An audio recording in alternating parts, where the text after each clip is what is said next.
This sleek, state-of-the-art submarine named Ran was sent to explore the depths of Antarctica. But as soon as it discovered something, it mysteriously disappeared. So, what happened?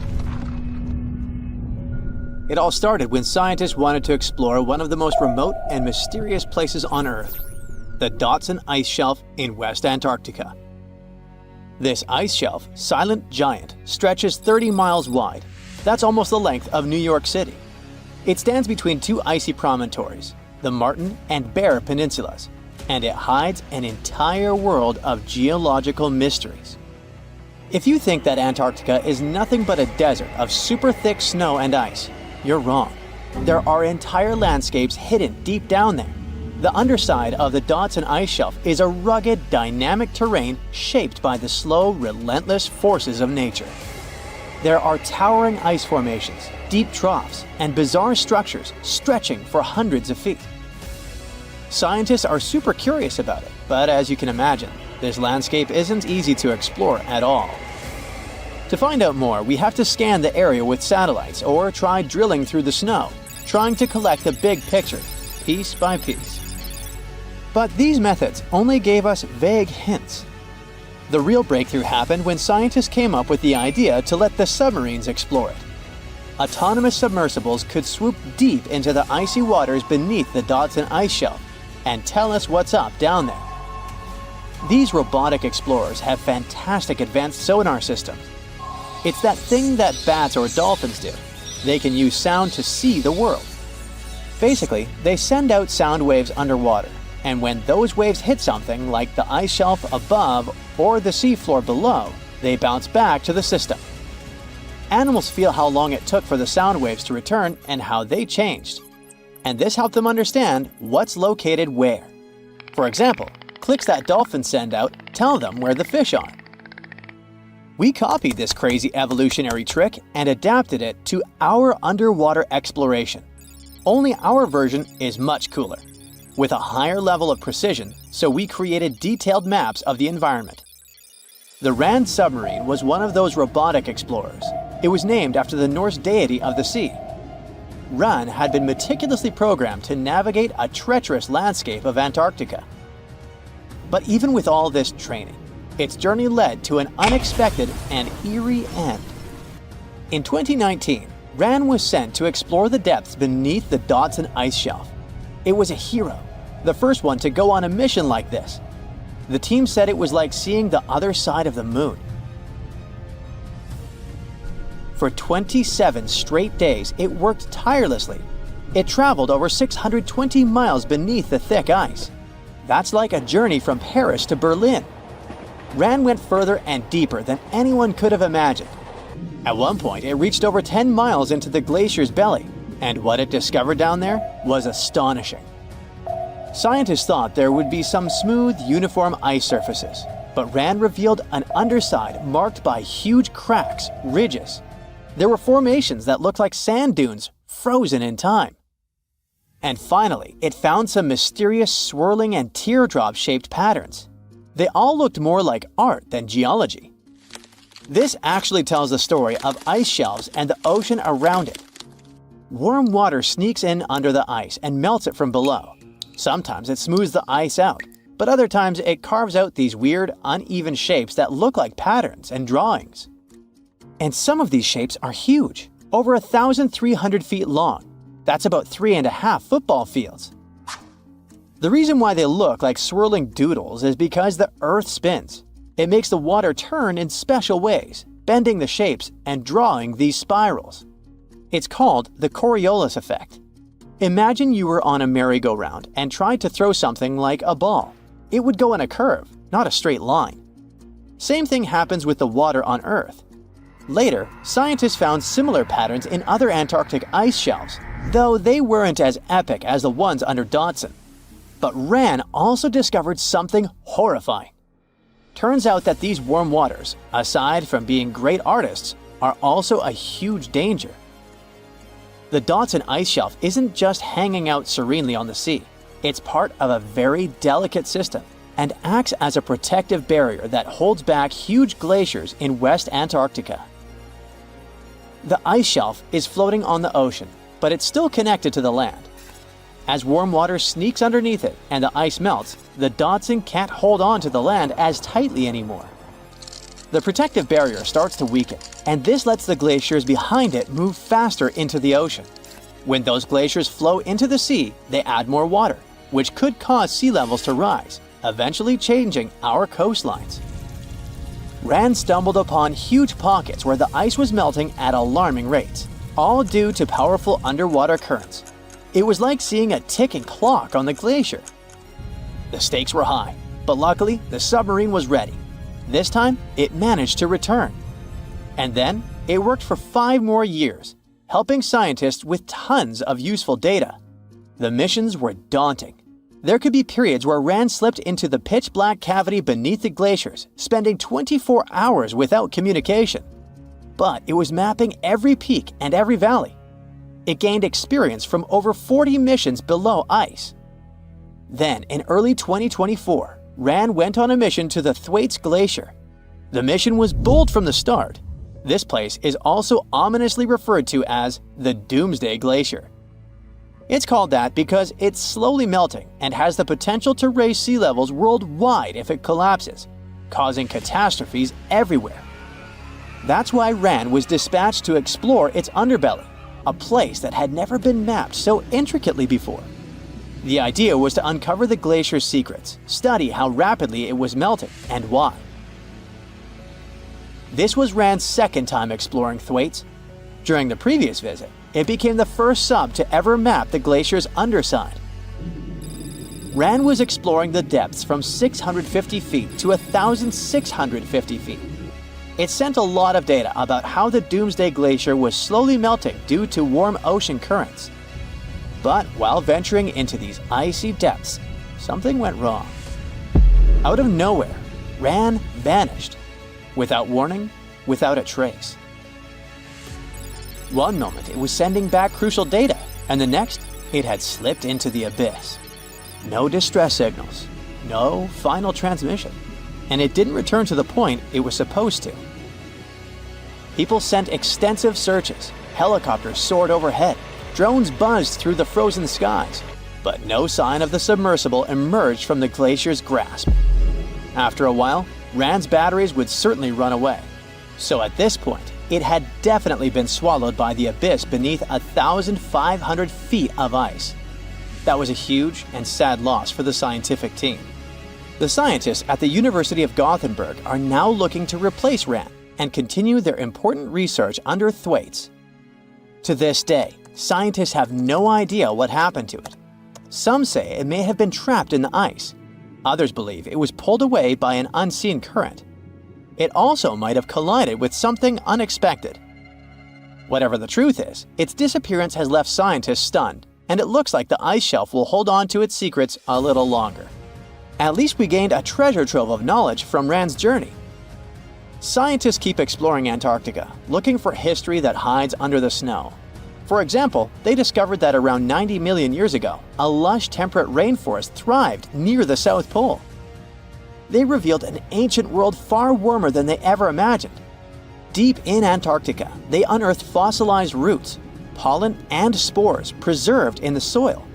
All this shows that there was a swampy rainforest that flourished despite months of polar darkness. All these discoveries changed our understanding of Earth's climate, both in the past and the future. Welcome to one of the most mysterious and unexplored places on Earth. But what's so special about that? It's just some icy peaks and the endless snowy expanse of Antarctica. Yeah, that's right, but there's still a planetary scale mystery here. No matter how hard you try, you won't see a hidden mountain range, giant, unexplored land where no human has ever set foot. And it lies under another layer of mountains. It's like a nesting doll, but the size of a continent. These mountains hide Antarctica secrets, and these secrets can tell us something awesome about the ancient history of our planet. This gigantic unexplored territory in Antarctica is called the Gambritsev Subglacial Mountains. And the layer of ice above keeps this place untouched by nature and people. It's like a land inside another land, And it hides more than just mountains. There are valleys, hills, and plains. The whole area is similar to the European Alps, but unfortunately, we can't enjoy the view. Those mountains were first discovered in 1958 using seismological instruments. More than half a century has passed since then, and this place still remains one of the most poorly studied tectonic objects on Earth. Why? Because it's ice. A lot of ice. Who knows? Maybe there are some unknown ancient artifacts lying there. What if they're hiding a secret city or spaceships? It's unlikely, of course, but it would still be interesting to look there. Think about it. Hundreds or even thousands of miles of land that have remained unchanged for hundreds of millions of years. Even if no new species of animals or remains of an ancient civilization are there, this place still has a history. The history of the formation of continents on our planet. And scientists have already figured out some of this story. The mountains buried in Antarctica were originally like ordinary mountains, but as a result of a planetary scale event, they just… Wait a minute. Have you ever wondered how mountain ranges are formed? We see them in real life, in movies, in photos on the internet. We climb them. But how did they appear? Mountains have not always existed on the planet in this form. They appeared as a result of a large-scale collision of tectonic plates. Two giant solid chunks of ground are moving toward each other, then crash, and boom! Millions of tons of the Earth's crust pile on top of each other, mix, and form ledges and gorges. And all this can last for millions of years. Yes, it's a disaster, but it's very slow. Some tectonic plates are still colliding. For example, the Himalayas continue to grow because the Indian and Eurasian plates are still ramming into each other. And this process began about 50 million years ago.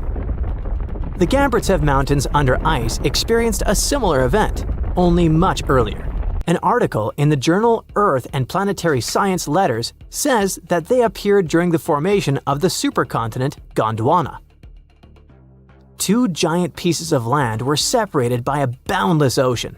But then, about 700 million years ago, they collided and formed Gondwana. This supercontinent included the territories of modern Africa, South America, Australia, India, and Antarctica. The giant pieces crashed into each other and released a stream of hot, partially molten rock. This mess grew bigger and bigger, forming mountains. The temperature of those mountains grew, their mass increased, and at some point, Gondwana became unstable. The supercontinent began to collapse under its own weight. The hot rocks below the surface began to flow sideways as a result of a process called gravitational spreading. Take toothpaste and start squeezing it out of the tube. Approximately the same thing happened with billions of tons of red-hot rock.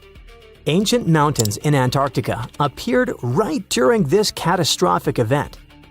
You've just watched a visual simulation of global events that took place hundreds of millions of years ago. It looks cool, but how did scientists figure it out?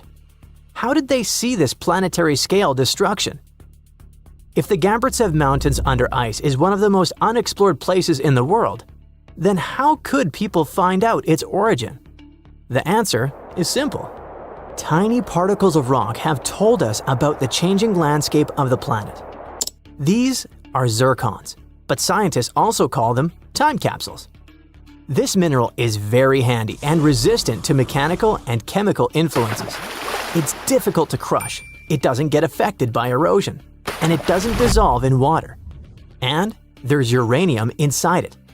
This chemical element shows scientists the age of the rock. The fact is that uranium always decays into lead at the same rate. Scientists look at the ratio of uranium and lead and determine the age of minerals with great accuracy. Okay, this sounds a bit complicated. Here's a simple example. Imagine that each mountain belt is a clock that starts ticking at the moment of its formation. That is, after the collision of tectonic plates. After the rock forms, uranium begins its slow decay. The more time passes, the more uranium turns into lead. The rate of this decay is always the same. This decay can last for billions of years. The less uranium is in zircons and the more lead, the older the rock is. And this is how it happens in practice. Geologists take several rock samples. In a lab, they crush it to extract crystalline zircons. Geologists then dissolve the particles in acid to separate uranium from lead. Then they use a special device, a mass spectrometer that accelerates atoms and sorts them by mass. This is a rather complicated process, but the bottom line is that this device shows scientists the amount of uranium and lead. They look at the ratios of these two elements and calculate the age of the rock. Geologists took zircons from sandstones near the Gamburtsev Mountains, studied those particles, looked at the level of uranium, and calculated the chronology of mountain formation. Then they compared the data obtained with the history of our planet and realized that the mountains buried in Antarctica appeared during the formation of the supercontinent Gondwana. But how did they find out that the supercontinent included Australia, India, and Africa? Zirconia from those Antarctic rocks turned out to be very similar to zirconium from those countries. That is, a long time ago, these three continents were together. So, the Gamburtsev Mountains began to grow about 650 million years ago. About 580 million years ago, they reached the height of the Himalayas, and 80 million years later, they experienced the melting of the Earth's crust. And while most of the mountain ranges on the planet were changing and collapsing, the Gamburtsev Mountains under ice remained untouched. Water, soil, wind, earthquakes, gravity, and other natural forces destroy mountain belts. This process is called erosion. But mountains buried in Antarctica haven't experienced anything like this. The cold temperature and the ice sheet around them kept this range unchanged. It's one of the best preserved ancient mountain belts on the planet. Okay, but why do we need to explore these mountains? What difference does it make that the supercontinent Gondwana collapsed in the past? It's possible that plants, frozen bodies of insects, or ancient bacteria have remained preserved under thick layers of ice. What about ancient animals? Many species could have lived on Gondwana. Studying ancient mountains in Antarctica can show us what the planet looked like about 500 million years ago. When Antarctica was a green continent, what lived on it? What happened to this life? Is it possible to revive those ancient creatures after so many years? If scientists were able to calculate the date of the supercontinent's appearance using tiny particles, then imagine what they could find after examining this hidden mountain range. It all sounds very interesting. But there's one problem.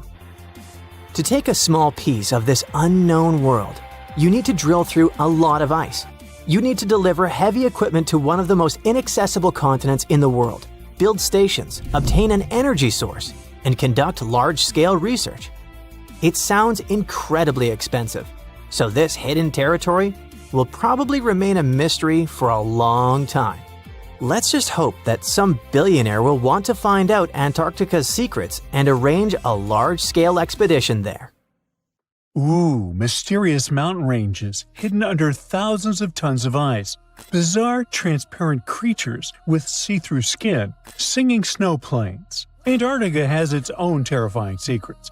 And now, a mysterious ice hole the size of Switzerland that keeps popping open. And scientists have finally figured out why. This hole, called the Maud Rise Polynya, was first spotted in 1974 and 1976 in the Weddell Sea. Since then, it's been kind of playing hard to get. Sometimes it appears, sometimes it disappears for years. And when it does show up, it mysteriously changes size. For decades, researchers were trying to figure out what makes it form. Then, in 2016 and 2017, the Polynya went absolutely massive, more than 30,000 square miles. The hole stuck around for several weeks during winters. It was the first time since the 1970s that the Weddell Sea had such a huge, long-lasting Polynya. Here's the deal with Antarctic sea ice. In summer, the ice is at its smallest, around 1 million square miles. Yeah, that's considered small. By winter, it spreads to a whopping 7 million square miles, covering about 4% of Earth's surface in weird white tiles. Most of this ice grows during the weeks-long polar night on the floating ice shelves around the continent. These holes in the ice, called polynyas, usually form when strong winds from inland push the ice tiles apart. That same cold wind also freezes more seawater inside the hole, adding extra chunks to the ice sheet. But the Maud Rise polynya isn't near the coast, where those winds normally help make holes. Out in the open ocean, holes like this are rare. Add in the fact that ice across the Southern Ocean has been shrinking. No wonder scientists are left bewildered. What exact conditions are creating this stubborn giant ice hole? To crack the mystery, the scientists dove into a mountain of data: satellites, floating sensors, even info from tagged marine animals. Plus, they had years of past observations from other researchers. And they found something unusual. In 2016 and 2017, the Weddell Sea's circular ocean current, called the Weddell Gyre, was stronger than usual. That extra punch made it easier for salty, warmer water from deep below to reach the surface. The Maud Rise polynya sits above an underwater mountain called Maud Rise. During those big polynya years, the stronger current caused salt to gather around this submerged peak. On the surface, the wind whipped over the ice, creating a corkscrew effect. It literally pulled that salty water up from below. The extra salt lowered the freezing point of the surface water, allowing the Maud Rise polynya to form and stick around. Polynyas are really important for the planet. The dense salty water formed in these holes can travel huge distances, spreading across the global ocean and affecting climates everywhere. But these magnificent holes aren't the only cool and mysterious phenomena Antarctica is famous for. How about underground lakes? Or shall I say under-ice lakes? Because there are entire lakes hidden under Antarctica's thick ice. Scientists first found them back in 1970 using radar, and now they think there are around 400 lakes tucked under around 2 miles of ice in the explored areas. These lakes likely formed after Antarctica broke off from Gondwanaland, the ancient supercontinent. Surprisingly, the water in the lakes doesn't freeze because the ice above presses down too hard. Hey, it's physics, bro! The biggest of them all is Lake Vostok, discovered in the 1990s. It sits a bit more than 2 miles below the ice. Scientists have drilled down to take samples, and the water they pulled up was about 26 degrees Fahrenheit, even though the lake had been trapped under ice for over 20 million years. There's also Lake Williams. In 2014, scientists made a lit discovery there. They found a thriving colony of microorganisms nearly a mile under the ice. Those tiny creatures never saw sunlight or fresh air. Instead, they used methane and ammonium as energy to grow. Another marvel hides in plain sight in the McMurdo Dry Valley. It's a waterfall that looks like something straight out of a horror movie. Bright crimson water, like blood gushing from a wound in the ice, pours down 5 stories from Taylor Glacier into Lake Bonny. Ooh, spooky. But there's actually a scientific reason behind it. The water that feeds Blood Falls used to be part of a salty lake. Now, it's completely cut off from the atmosphere because glaciers formed on top of it. Trapped more than 1,300 feet underground, the water has become super salty, 3 times saltier than seawater, and it can't freeze. This underground water is also packed with iron and completely lacks oxygen and sunlight. When it slowly seeps through a crack in the glacier and hits the open air, the iron oxidizes, basically rusts, and turns the water that eerie dark red. With such creepy landscapes, Antarctica might look like a frozen wasteland, freezing cold, almost no rain, and winds that could knock you off your feet. The coldest Earth's temperatures ever was recorded there, minus 128.6 degrees Fahrenheit. And still, Antarctica is actually home to some seriously bizarre wildlife. For the longest time, scientists thought nothing could survive under all that ice. Turns out they were very wrong. There are all sorts of creatures that have adapted to the brutal environment.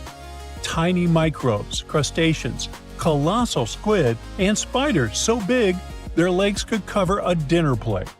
Giant worms with shiny golden bristles and huge sharp-toothed jaws also lurk under the ice. And then there's the ice fish, a completely see-through fish with huge eyes and organs you can literally see through its skin. These fish have built-in antifreeze proteins to survive the freezing waters, and they can't live anywhere warmer. Even stranger, they don't have hemoglobin, the protein that makes our blood red. In other words, they survive without the stuff that literally keeps most animals alive. But Antarctica wasn't always the frozen desert we know today. Millions of years ago, before the Ice Age, it was actually warm, lush, and full of life, maybe even home to ancient civilizations. Hard to imagine, huh? Scientists figured this out after finding fossilized wood, tropical tree remains, and leaf impressions, all pointing to the existence of rainforests. On top of that, they've uncovered fossils of marine animals, birds, and dinosaurs from the Cretaceous period. Even tiny creatures left their mark. Fossilized beetle wings from 14 to 20 million years ago, single-cell fossils, and, astonishingly, 50-million-year-old sperm cells preserved in the egg case of an extinct worm. So now, it probably won't shock you when I tell you that beneath Antarctica's thick ice sheets, there's a massive hidden mountain range. The Gamburtsi Mountains stretch for 745 miles and rise to almost 10,000 feet, about the third the height of Mount Everest. And all this is buried under between 6,500 to 13,100 feet of ice. The mountains were discovered in 1958. Scientists noted a thin patch of ice and some weird gravity readings while crossing the continent. Even though no one has ever seen those mountains directly, researchers use radar to map their shape and gravitational and magnetic readings to study them all the way to their base. Perhaps the craziest part is that the Gamburtsis are around 1 billion years old. So, in theory, they should have eroded away long ago. How they're still standing is a mystery. Most scientists think a frozen mantle beneath the ice might be protecting them from erosion, keeping this ancient range intact. And finally, Antarctica has its own soundtrack. The Ross Ice Shelf, the continent's largest ice shelf, is several hundred feet thick and spreads over 193,000 square miles, roughly the size of France. And scientists have recently discovered that this massive ice slab actually sings. The eerie melody comes from wind blowing over snow dunes, which creates vibrations in the ice and a nearly continuous seismic hum. You can't hear it with your ears, but seismic sensors pick up the mournful tune. In fact, it was discovered by accident. Scientists just installed special sensors to monitor other ice behaviors. Now, even cooler, the song changes depending on what's happening on the ice. Melting, storms, and shifting snow all tweak the vibrations. Researchers are now using this haunting melody as a kind of early warning system. They listen to it in real time to track the ice shelf stability and potential collapse. Divers have found something incredible in a Florida sinkhole, and it was… Stop, we need to leave a warning here. You're about to hear some pretty unusual scientific information. This knowledge will make you the smarty pants in your friend group. But there's also a risk that they'll look at you as a nerd. So perhaps it would be better for you to keep this knowledge a secret. In any case, it won't be superfluous. So, you know that scientists divide the history of our planet not only by time periods, but also by which animals lived at a certain time. For example, 2,000 years ago, Earth was inhabited by the blobfish, and scientists call this time the blobfish period. It's a joke, there's never been such a period, but you get the gist. The period between about 419.2 million and 358.9 million years ago is called the Devonian period, or the Age of Fish. Do you know why? because the first fish began to appear on the planet. The Paleogene is the period of large mammals. The famous Jurassic period marks the appearance of giant dinosaurs, which we often see in the movies. Even now, we live in a certain period called the Quaternary period. It began about 2.6 million years ago and continues to this day. This is the time of humans and modern animals. So the next time somebody asks you what time it is, you can just answer, it's the Quaternary period. In short, the names of these periods depend more on what creatures inhabit the planet. The longest period is the Precambrian period, or Age of Early Life, the time when life on the planet started to form. Soft-bodied worms and jellyfish swam in the ocean, while microorganisms lived on land. This period occupies almost 90% of the Earth's total geological time. It started about 4.5 billion years ago and ended 540 million years ago. Oh, it's still a video about divers, don't forget. We'll get back to them soon. Considering all these periods, do you know which one is of the most poorly studied? A period about which scientists know almost nothing, especially about the animals that lived at that time. This is the Irvingtonian North American land mammal age. It lasted from about 1.6 million to 250,000 years ago. Scientists have very few fossils that belong to this time, but recently, everything has changed. In the USA, there's the Steinhatchee River, which stretches for several tens of miles in the area of Big Bend, Florida. And just 500,000 years ago, there was a sinkhole instead of the river. This is a hole in the ground that forms when water dissolves the upper rock. This rock is often limestone. Sinkholes appear in places with a lot of precipitation. Sometimes these pits can be invisible.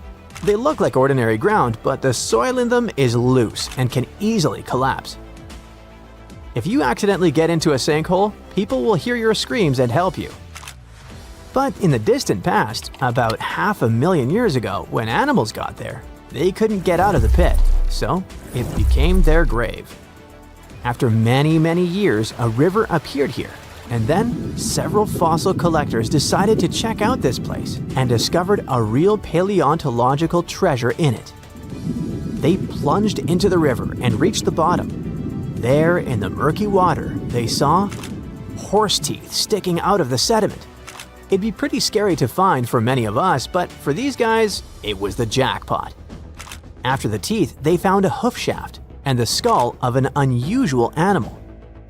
At that moment, the collectors realized they had made a major discovery. Over the years, the sinkhole at this place had been filled with sedimentary rocks. Then, the river compacted all this mass, which made it possible to keep everything inside the sinkhole in good condition. Many animals got trapped in this pit 500,000 years ago, and only now have people managed to get them out. More precisely, what's left of them. Divers have found more than 500 fossils belonging to ancient animals, including unknown species. They got well-preserved bones of ancient horses, giant armadillos, sloths, and a new species of tapir. The Florida Museum examined the remains and determined that they belonged to the poorly studied Irvingtonian North American land mammal age. Most of all, scientists were struck by two finds in this collection. The first was the remains of a giant armadillo-like creature, and the second was the skull of an ancient tapir. In case you didn't know, this is a very cute pig-like mammal that has a short trunk like an elephant. Divers in Florida found the remains of a distant ancestor of this animal, which may be a new unknown species. Most of the fossils in this sinkhole belong to early Caballine horses, a subgroup that includes modern domestic horses. The remains of horses are so well preserved that scientists have seen signs of wear on their teeth. This will allow experts to understand the diet of these ancient creatures.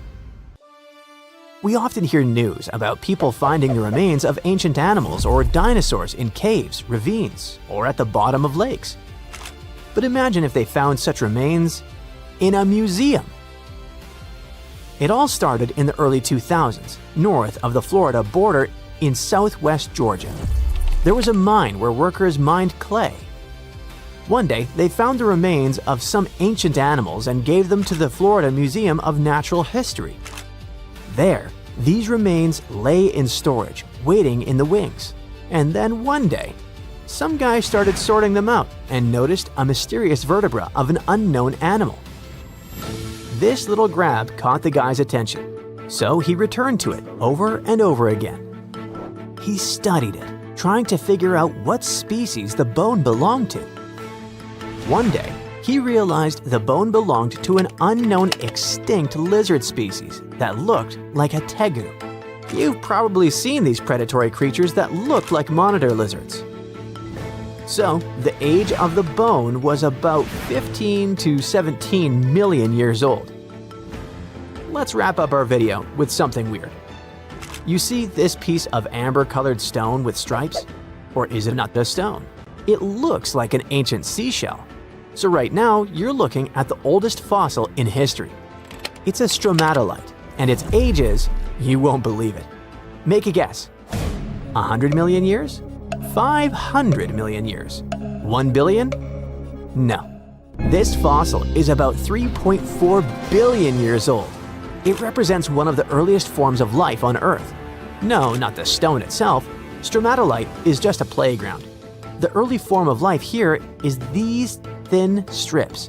They're called cyanobacteria, tiny single-celled creatures. Okay, what about the remains of something bigger? Some ancient animals, for example? Meet the trilobites. They lived here during the Cambrian period, which began about 500 million years ago. This is the time when many invertebrates and fish began to appear. Their exoskeletons help the trilobites stay remarkably well preserved, considering their age. They were arthropods that looked like something between a spider, a scorpion, and a mutant from another galaxy. These animals lived for a very long time, and people find their remains almost all over the world. They appeared at the very beginning of the Cambrian period, survived it, and became extinct at the end of the Permian period. During the Permian mass extinction, when about 90% of all living beings were wiped off the face of the Earth. These creatures swam in open water, burrowed into the seafloor, or crawled along it. They lived like predators and scavengers. The front of the animal was protected by a strong head shield. It had crescent-shaped eyes and a calcified plate on its lower body. This plate covered its esophagus and mouth. It had several pairs of legs growing from its body.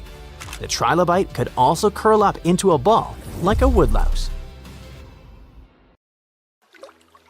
You're down in one of those polar seas where the Brinacle, eerily called the Finger of Death, is born. It's a strange, almost otherworldly place, the deep ocean, where light barely reaches. Everything down there seems to have adapted to survive in darkness and intense cold. But even those truly hardy creatures aren't ready for what a Brinacle can do. When that briny, super-cooled water starts dripping down, a ghost story begins. The formation of these brinicles is a fascinating process, like an underwater science experiment happening in real time. We know that when seawater freezes, it doesn't freeze like freshwater. Because of all the salt in it, it has to push out impurities to form the pure ice that floats at the top. This means the salty water, or brine, ends up trapped in channels and pockets within the ice. When it sees the light of day for the first time, a brinacle resembles a pipe of ice reaching down from the underside of a layer of sea ice. At first, a brinacle is very fragile and its walls are thin. But the continuous flow of colder brine supports the growth of the brinacle. It also prevents it from melting. Otherwise, this process would be inevitable, caused by the brinicle's contact with less cold surrounding water. As the ice accumulates and the walls become thicker, the brinacle becomes more stable. Over time, The brine trapped inside gets squeezed out through tiny cracks, dripping down in this cold, heavy plume. Once that cold brine starts flowing downward, it begins freezing the seawater around it into a sheath of ice. That's why, instead of melting as it hits the water below, it forms this icy casing that protects it, helping it grow longer and stronger. The Brinacle keeps moving forward inch by inch, and this crazy downward spiral is almost unstoppable. And when it touches down on the seafloor, that's when the trouble begins for anything living nearby. Imagine being one of those creatures on the seafloor, maybe a sea star or an unsuspecting urchin just trying to make it through the day. And all of a sudden, you see this icy tentacle nearing you. It isn't just some cold water coming down. It's basically a net of ice moving down and spreading out.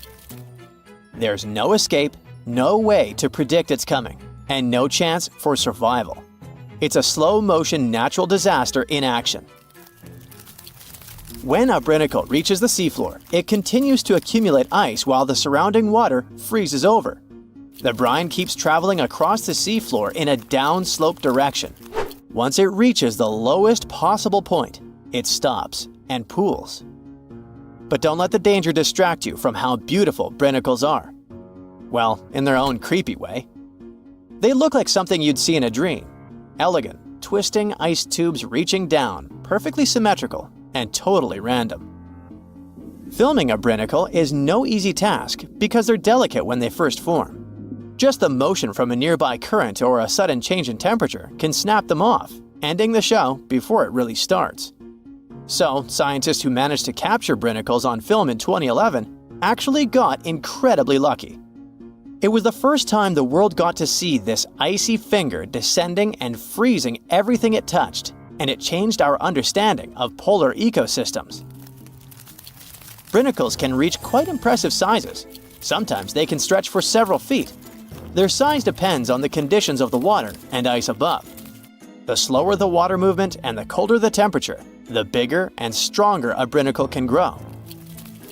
But if the water's too deep or if there's too much movement in the current, the Brinacle is likely to break apart.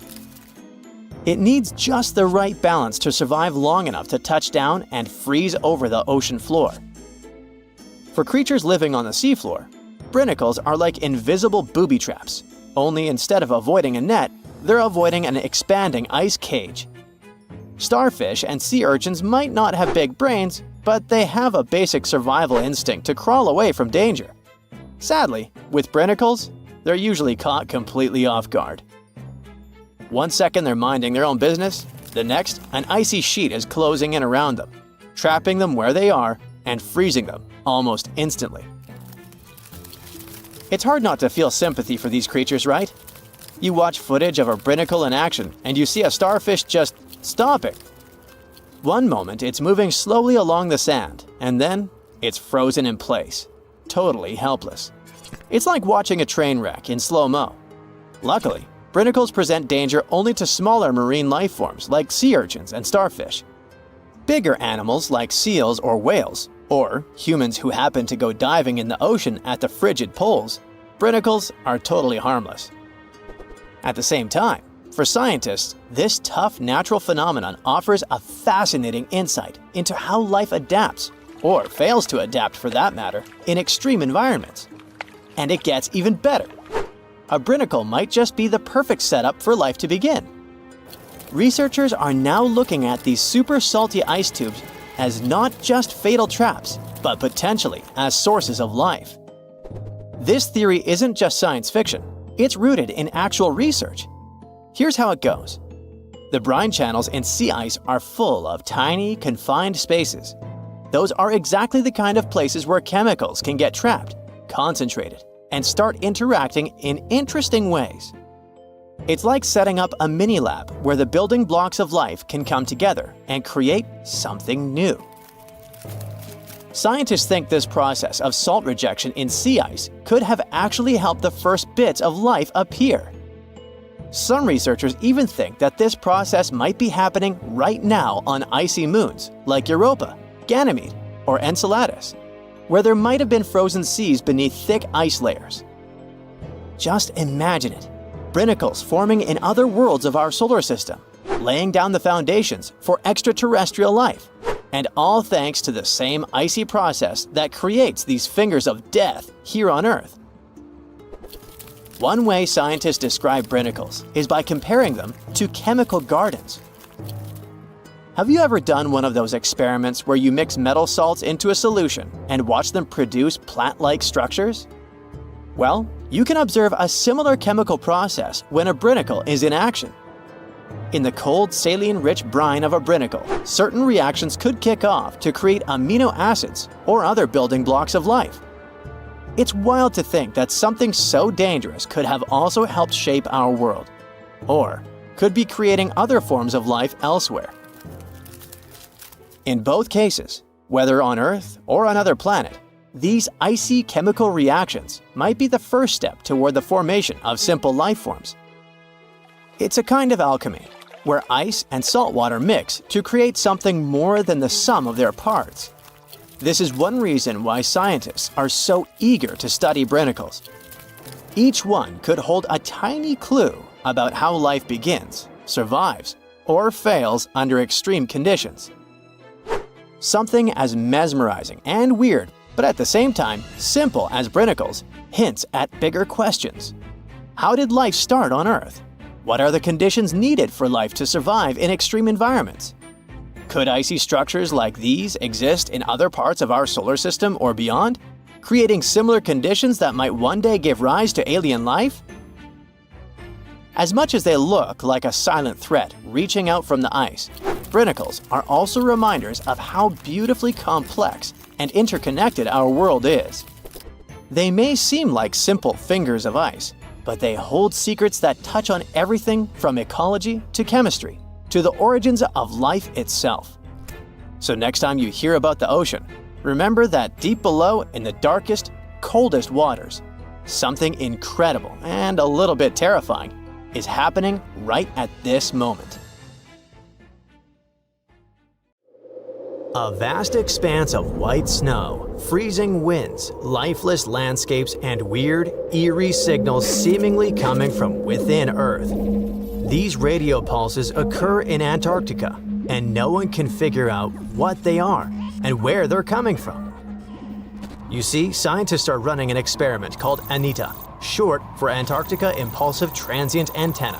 Basically, it's a bunch of detectors strapped to giant balloons and floating way up above the South Pole. Their job is to detect extremely high-energy neutrinos. How do they spot them? Right at the moment when neutrinos come into contact with ice and produce an intense, short burst of radio waves.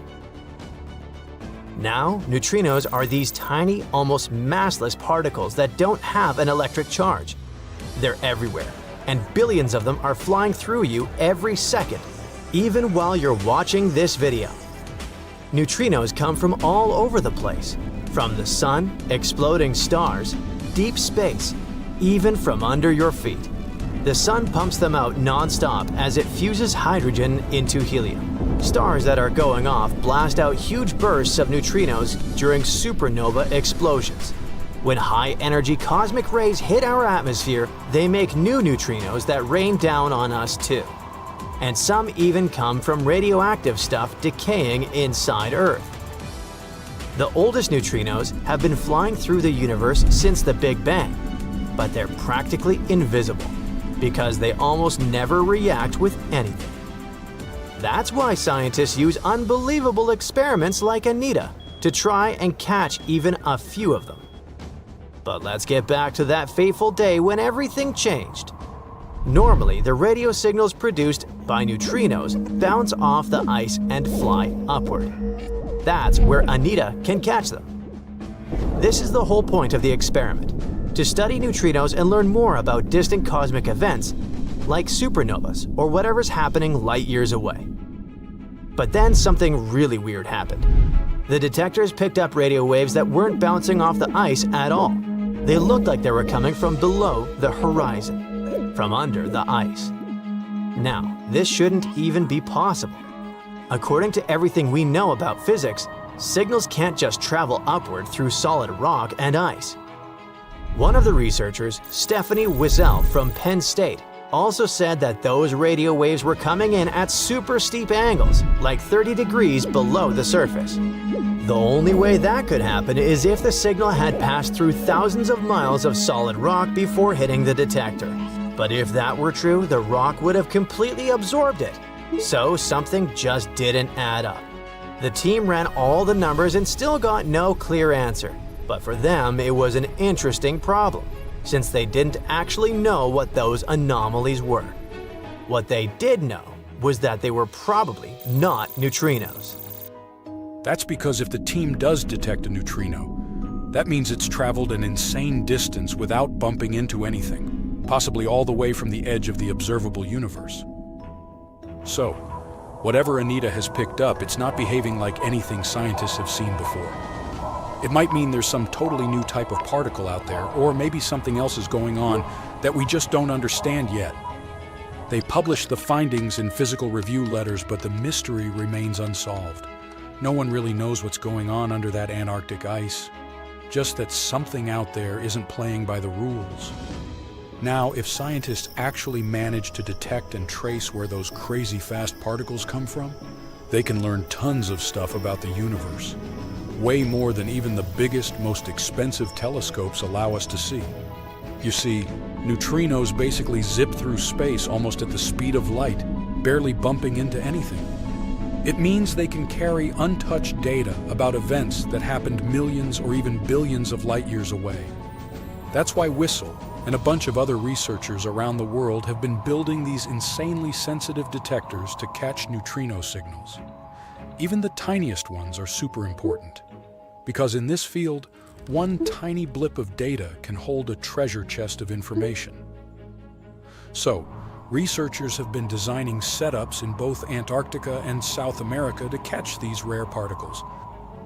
Anita is one of those detectors, and Antarctica's the perfect spot for it. There's hardly any radio noise, there are no cities, no traffic, and no random interference. The setup is actually pretty cool. They attach a cluster of radio antennas to a giant balloon, send it a few dozen miles up into the sky, and make it float over the endless stretches of white ice. From up there, it points downward, listening for faint radio signals coming from deep inside the ice. When one of those super rare neutrinos, specifically a tau neutrino, hits the ice, it creates another particle called a tau lepton. That lepton then shoots out of the ice and starts breaking down, losing energy and turning into smaller bits. That decay process gives off what's called an air shower, kind of like a spray of invisible sparks flying through the air. If we could actually see those air showers with our eyes, they'd look like someone waving a sparkler through the dark, bright streaks trailing behind as it moves. Studying the direction and pattern of these signals, the ones from the ice showers, and the ones in the air showers, scientists can figure out where the original particle came from. Usually it's super precise, kind of like bouncing a ball off the ground. You can predict where it'll go. But these weird new signals don't bounce the way they're supposed to. The angles are all wrong way steeper than anything the models can explain. So the team dug deeper. First, they looked at all the data from Anita's multiple balloon flights. Then they compared it against tons of computer simulations of cosmic rays and neutrinos and filtered out all the usual background noise. They even cross-checked their results with other experiments like the ice cube detector, which is also located in Antarctica, and the Pierre Auger Observatory in Argentina. They wanted to see if anyone else had picked up similar upward-going air showers. And guess what? Things got even weirder. They found nothing. No other detectors had picked up anything that could explain what Anita had seen. That's why the researchers ended up calling the whole situation anomalous. It basically means, yeah, we have no idea what this is, but it sure isn't behaving like a neutrino. Whistle explained that the signals just didn't fit into the usual picture of how particles were supposed to act. Some people have floated ideas, like maybe it's some new kind of physics, or a hint of dark matter. Dark matter is basically that invisible stuff that keeps the universe from falling apart. It's everywhere. We just can't see it. Scientists have been trying to figure out what it actually is for almost a century, and it's still one of the biggest mysteries out there. Everything we can see, like stars, planets, people, dogs, makes up only about 5% of the universe, and dark matter makes up around 27%. The rest is something even stranger called dark energy. Scientists think dark matter is what gives galaxies their shape and holds everything together like cosmic glue. Without it, the universe would look totally different. It would be totally amazing to find out that this theory is true. But since Ice Cube and Auger haven't caught the same thing, that really limits the possibilities. Penn State has been in the neutrino detecting game for almost a decade now, building detectors and analyzing all kinds of cosmic signals. And the team is already working on their next big project, a brand new detector called Puel. It's going to be bigger, more sensitive, and way better at spotting those elusive neutrino signals. For now, this remains just one of those long-running cosmic mysteries that keep scientists awake at night. But the team is optimistic. When Pueo goes up, it'll have better sensors, which means if there really are more of these anomalies out there, this time they'll catch them. And maybe then we'll finally figure out what's behind them. Consider Lake Enigma. What a fitting name. It's already strange enough because it's not even supposed to exist. But now, we stumbled upon actual life deep beneath it. And this just might help NASA in their search for life in outer space. The lake lies deep in the icy heart of Antarctica, so it's not really a water pool like we're used to, more like a lake-like block of ice, or so we thought. Just recently, Italian scientists discovered a secret that had been buried for ages, an actual body of water, and in this water, life is thriving. Various microorganisms, and even some weird little hunters. Which is super weird, since Enigma sits in a remote and harsh corner of our planet, the northern Victoria Land in Antarctica. The entire South Pole is cold, but in this place, temperatures can plummet to a horrifying minus 41 degrees Fahrenheit, though on average it's around 7. Chilly. Like we said, this lake shouldn't even be there at all. Antarctica is technically the largest desert on Earth, even though it's covered in snow, because it's super dry.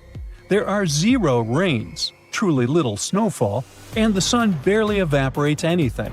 And even if there is some water, the insane winds make sure to dry everything out super quickly. Putting on our thinking caps, this lake should lose an unimaginable 7 million cubic feet of water every year.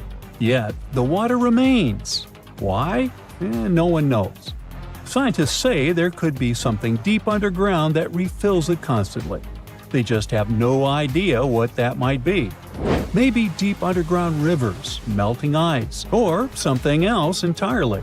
But hence the name, the Enigma Lake. The block of ice we mentioned is permanent and super thick, at least 36 feet of it, and that's higher than a 3-story building. So researchers decided to check out if there's anything beneath it. They used a so-called ground-penetrating radar, a super smart echo detector for the ground. This radar sends invisible radio waves into the Earth. When they hit something underground, like rocks, water, or anything else, they bounce back to the device.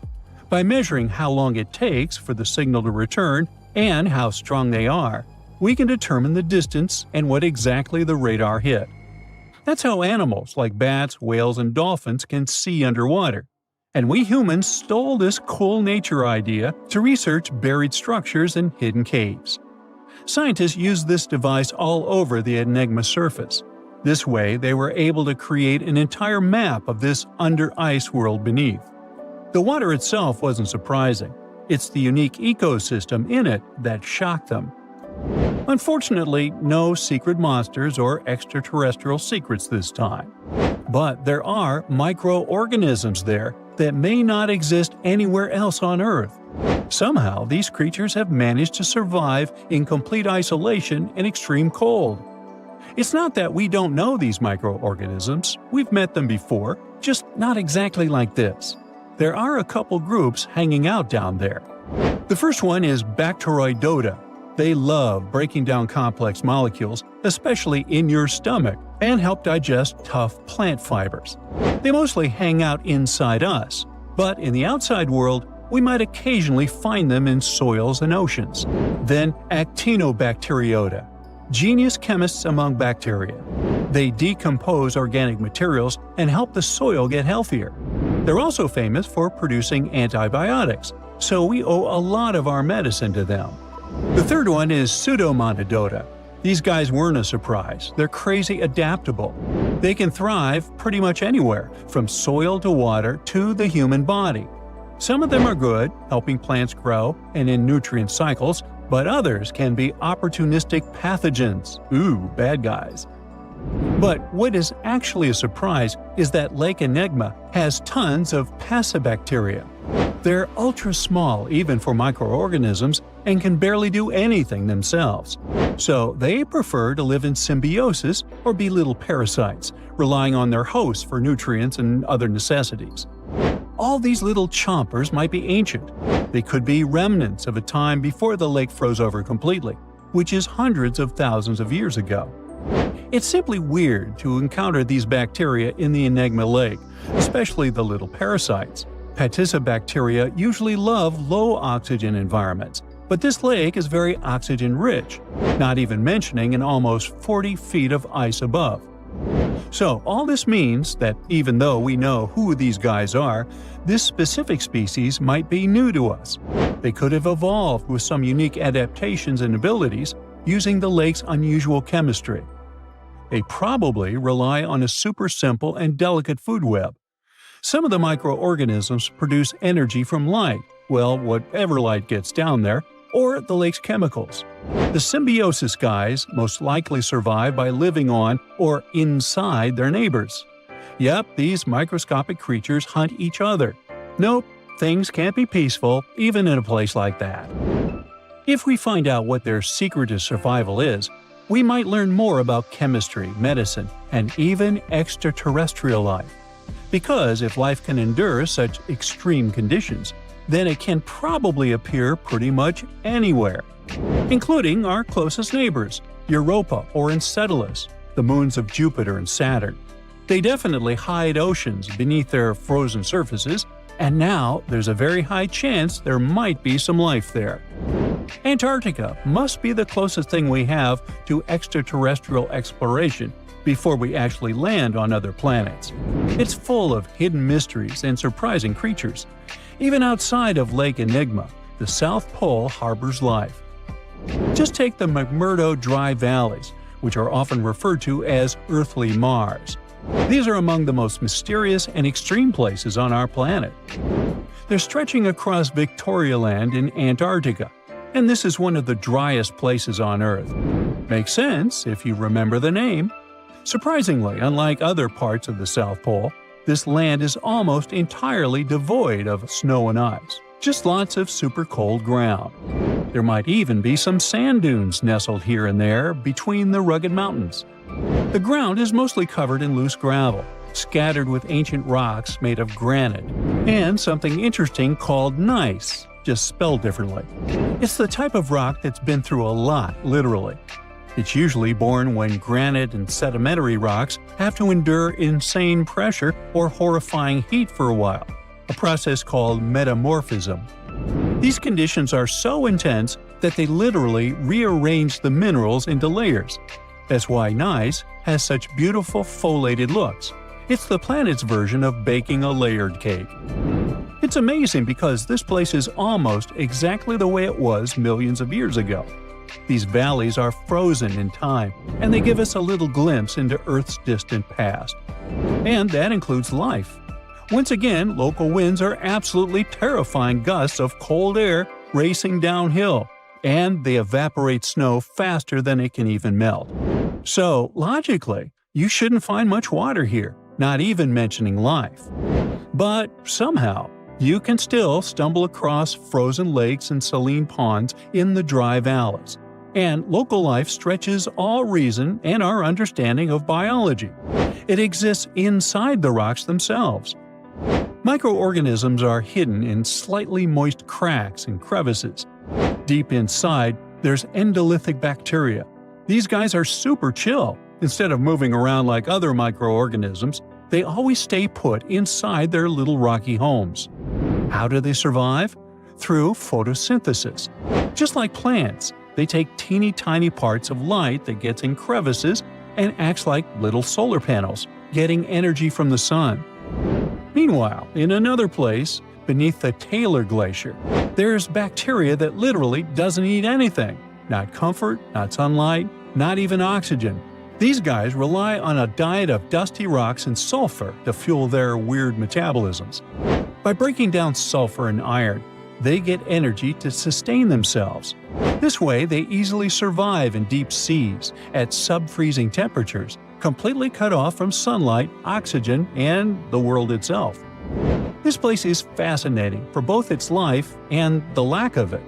In some parts of the valleys, like University Valley, yes, that's what it's called, the permafrost is so harsh that no microbes were found at all. This might be one of the only places on Earth where life appears to be completely absent, a quite scary idea. Anyway, now scientists are thinking about learning more about Lake Enigma and drilling this Mars-like environment, exactly for that reason, to see how we could get samples from Mars in the future. The whole internet is buzzing about an unusual discovery on Google Maps in Antarctica. Southeast of Japan's Showa Station, someone noticed a giant door standing out in the icy landscape. Some call it Bigfoot's vacation home, or a shuttle from Star Trek. Others say it's a blown-off Boeing door that somehow ended up in the snow. Scientists have a way less exciting explanation. It looks like the so-called doorway is actually part of fast sea ice. It floats near the coast where the water is shallow and islands are scattered around. This spot could simply be an iceberg that got stuck and is slowly melting right where it is. You can see other icebergs nearby in the same area. Ice flowing around a solid underwater rock could have formed a natural pattern. The ice is pretty thin here, and because of the rocks underneath, the ice forms unique shapes. Geologists add that the mysterious find is just a rocky ridge sticking up because the ice level has dropped a bit. The top of it is the ridge, and the sides are two snow tails, long streaks of snow shaped by the wind. These snow tails show which direction the wind usually blows in this area. The previous mysterious Google Maps find in Antarctica was a pyramid that turned out to be a mountain. You can easily find it if you scroll all the way to the Ellsworth Mountains. It's the tallest mountain range in Antarctica, and it stretches for almost 250 miles. It's not the first pyramid on this continent, as explorers from the British Antarctic Expedition found another unusually shaped mountain and nicknamed it the Pyramid. But this one didn't have a pyramid shape after all, so nope, there are no pyramids in Antarctica. Sorry to ruin it for you. In 2011, scientists from Chile found a strange fossil in Antarctica that looked like a squashed football. It received the nickname The Thing because it looked like something from a science fiction movie. It turned out it was a giant soft-shell egg from around 66 million years ago.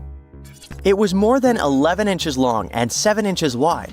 The only bigger egg ever found was of the extinct Madagascan elephant bird, which was 1.5 times as tall as Michael Jordan. The Antarctic egg is also special because it's the first fossil egg ever found in this part of the world. So, whoever left it there must have been huge, probably a giant sea reptile that lived long ago, like a mosasaur. This is surprising because most scientists thought these creatures didn't even lay eggs. The egg is also unique because it has a thin eggshell and no pores, which is totally different from most dinosaur eggs.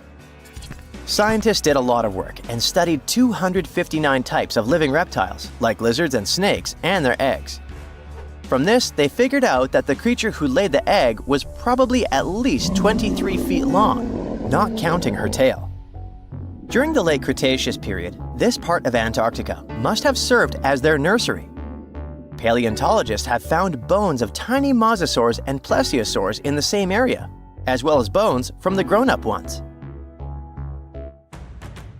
If you've ever lost your ID and still can't find it, try looking under the Antarctic ice. Well, at least it worked for a man who was reunited with his security access card after 21 years. Rod Budd, a technician studying sea life on the Antarctic seafloor, spotted the card while he was diving at a place called Cape Evans. Rod thought it might be a credit card, so he put it in his pocket and kept working. When he took a closer look, he realized it actually belonged to someone named David McCaw. The card stayed with the research institute where Rod worked for 8 more years, until they finally managed to find David. It turned out that he had never been to Antarctica. In 2003, someone broke into his car in Wellington, New Zealand, and they tossed the contents of his briefcase into the harbor.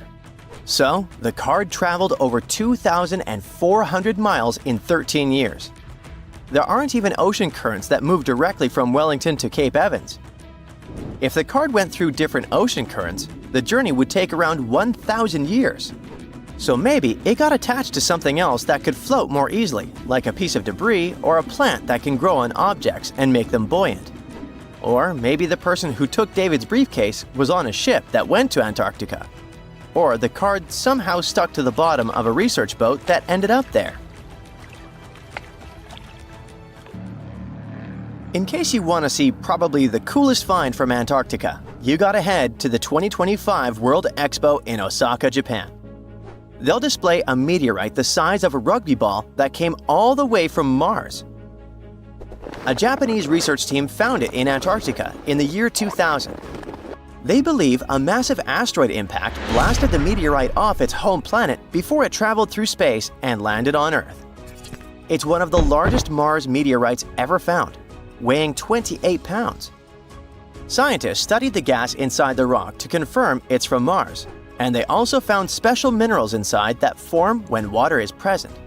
This means Mars likely had water a long time ago.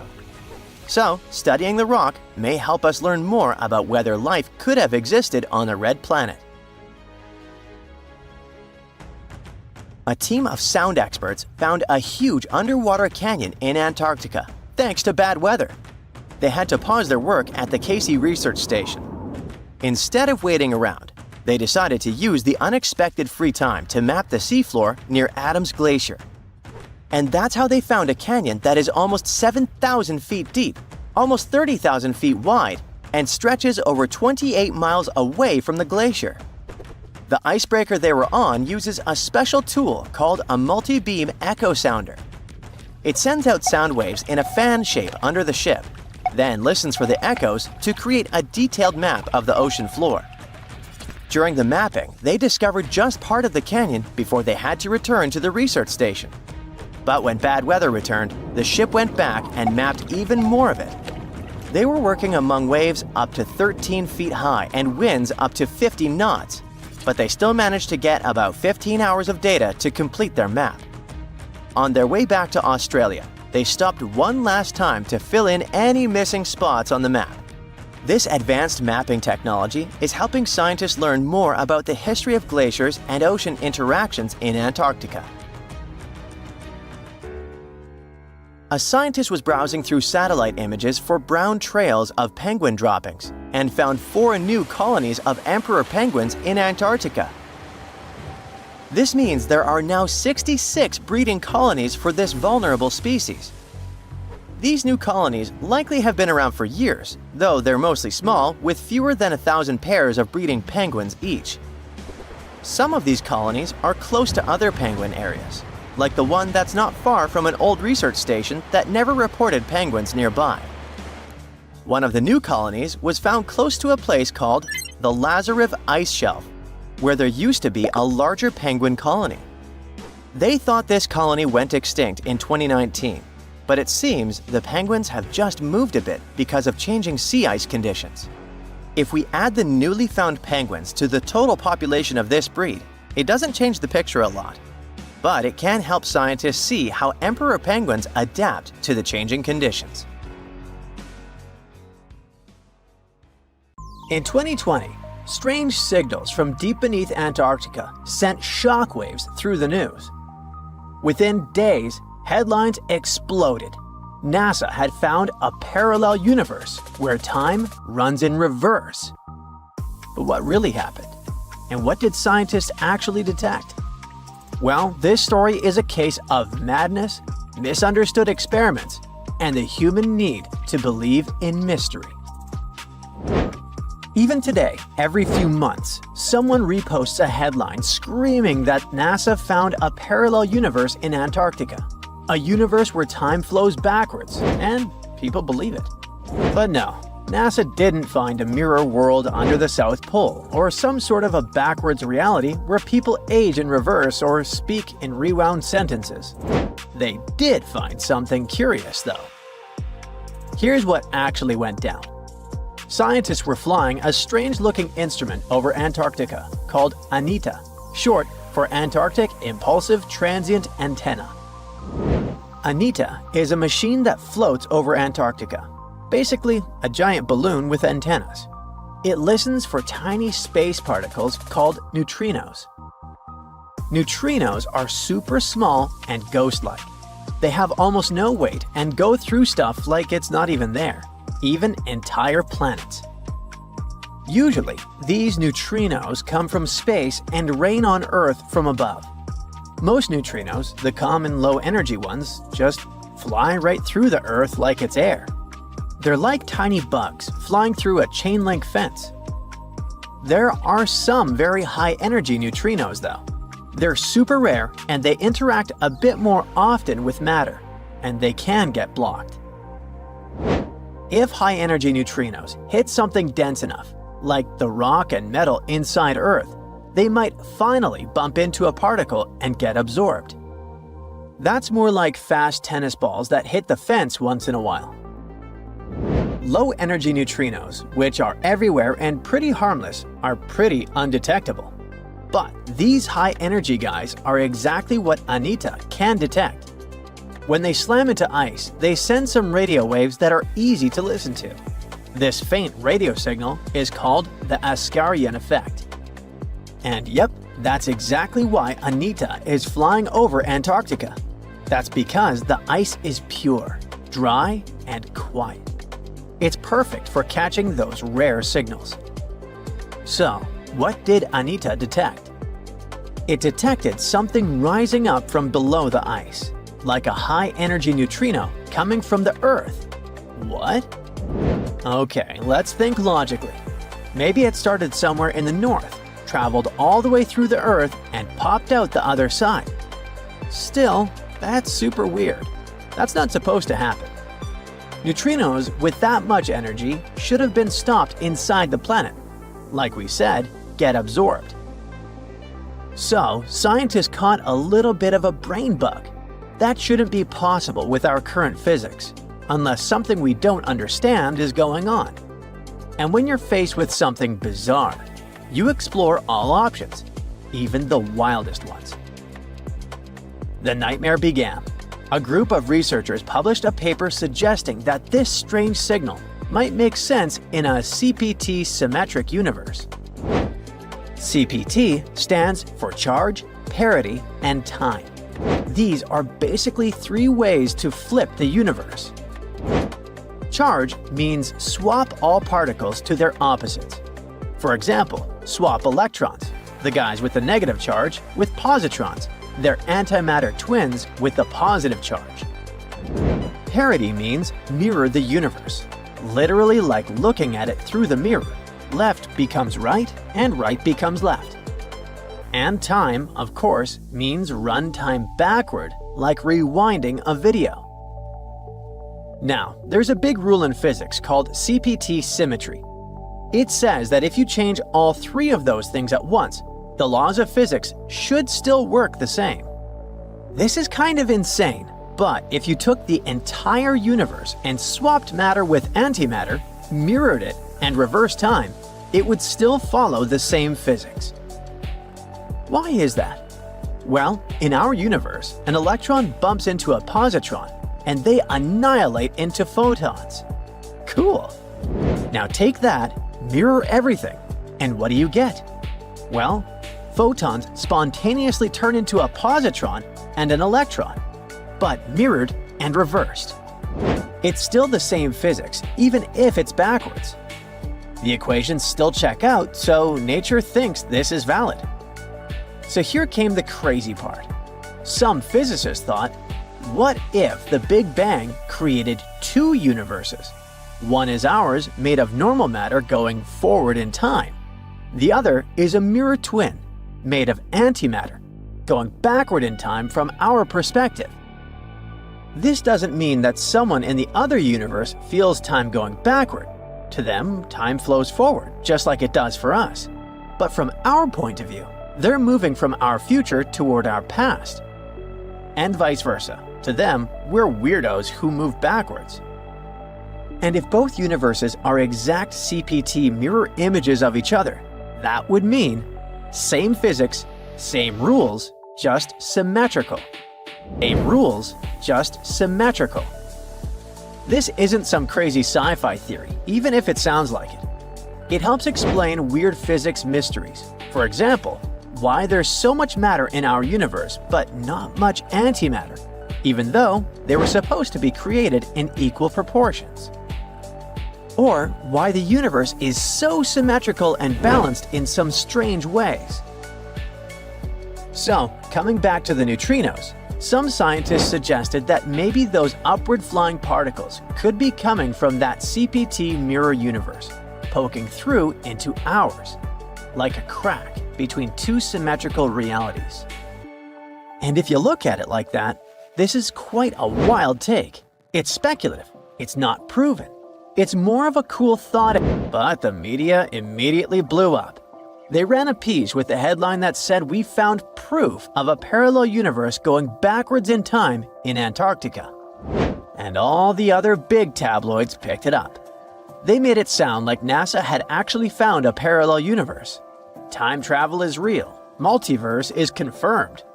Meanwhile, people who worked directly on Anita immediately caught brain damage. They tried to jump in to say that's not what happened at all. They explained that the signals were unusual, yes, but there were plenty of normal explanations that didn't require rewriting the laws of physics. It could even be just an experimental error. Maybe an unusual particle behavior or gaps in how we model neutrino interactions. Of course, no one listens to experts about what experts discovered. And once an idea like that hits social media, it becomes nearly impossible to put back in the box. But that also doesn't mean that the multiverse definitely isn't real. Far from it. Physicists are still exploring the concept and assume that some of those potential universes, if they exist, could have different laws of physics.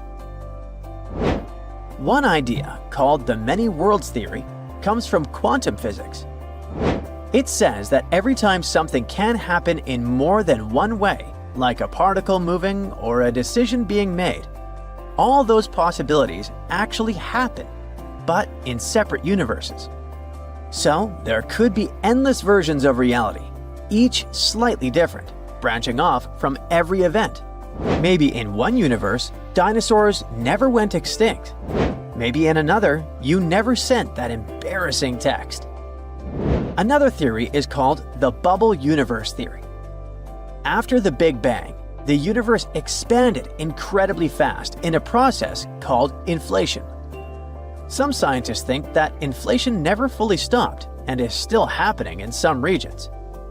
That would mean new bubble universes are constantly forming, each with its own version of physics. Our universe would just be one bubble in a giant cosmic sea of others. The third idea is about shadow matter. Dark matter is invisible, but its gravity affects the universe. Some scientists think it could be made of particles similar to the ones that make up regular matter, but they're just hidden from us.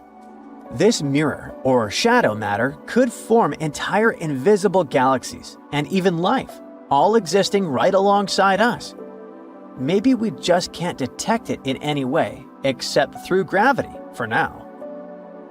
But in physics, all of those are just theories, mathematical possibilities.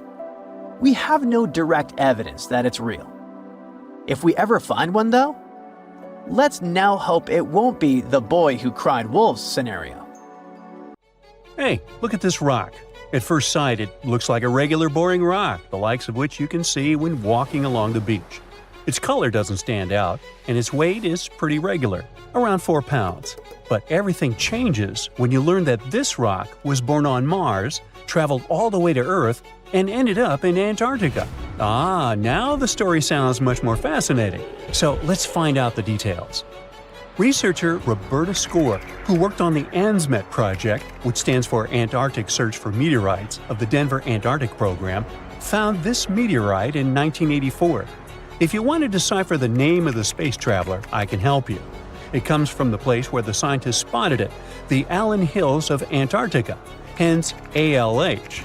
And then we've got the year of the discovery and the number of the sample. If you think that Roberta picked up the rock and exclaimed something like, "Woohoo, I'm holding a chunk of Mars," I'll have to disappoint you. At the very beginning, it was totally unclear where the meteorite came from.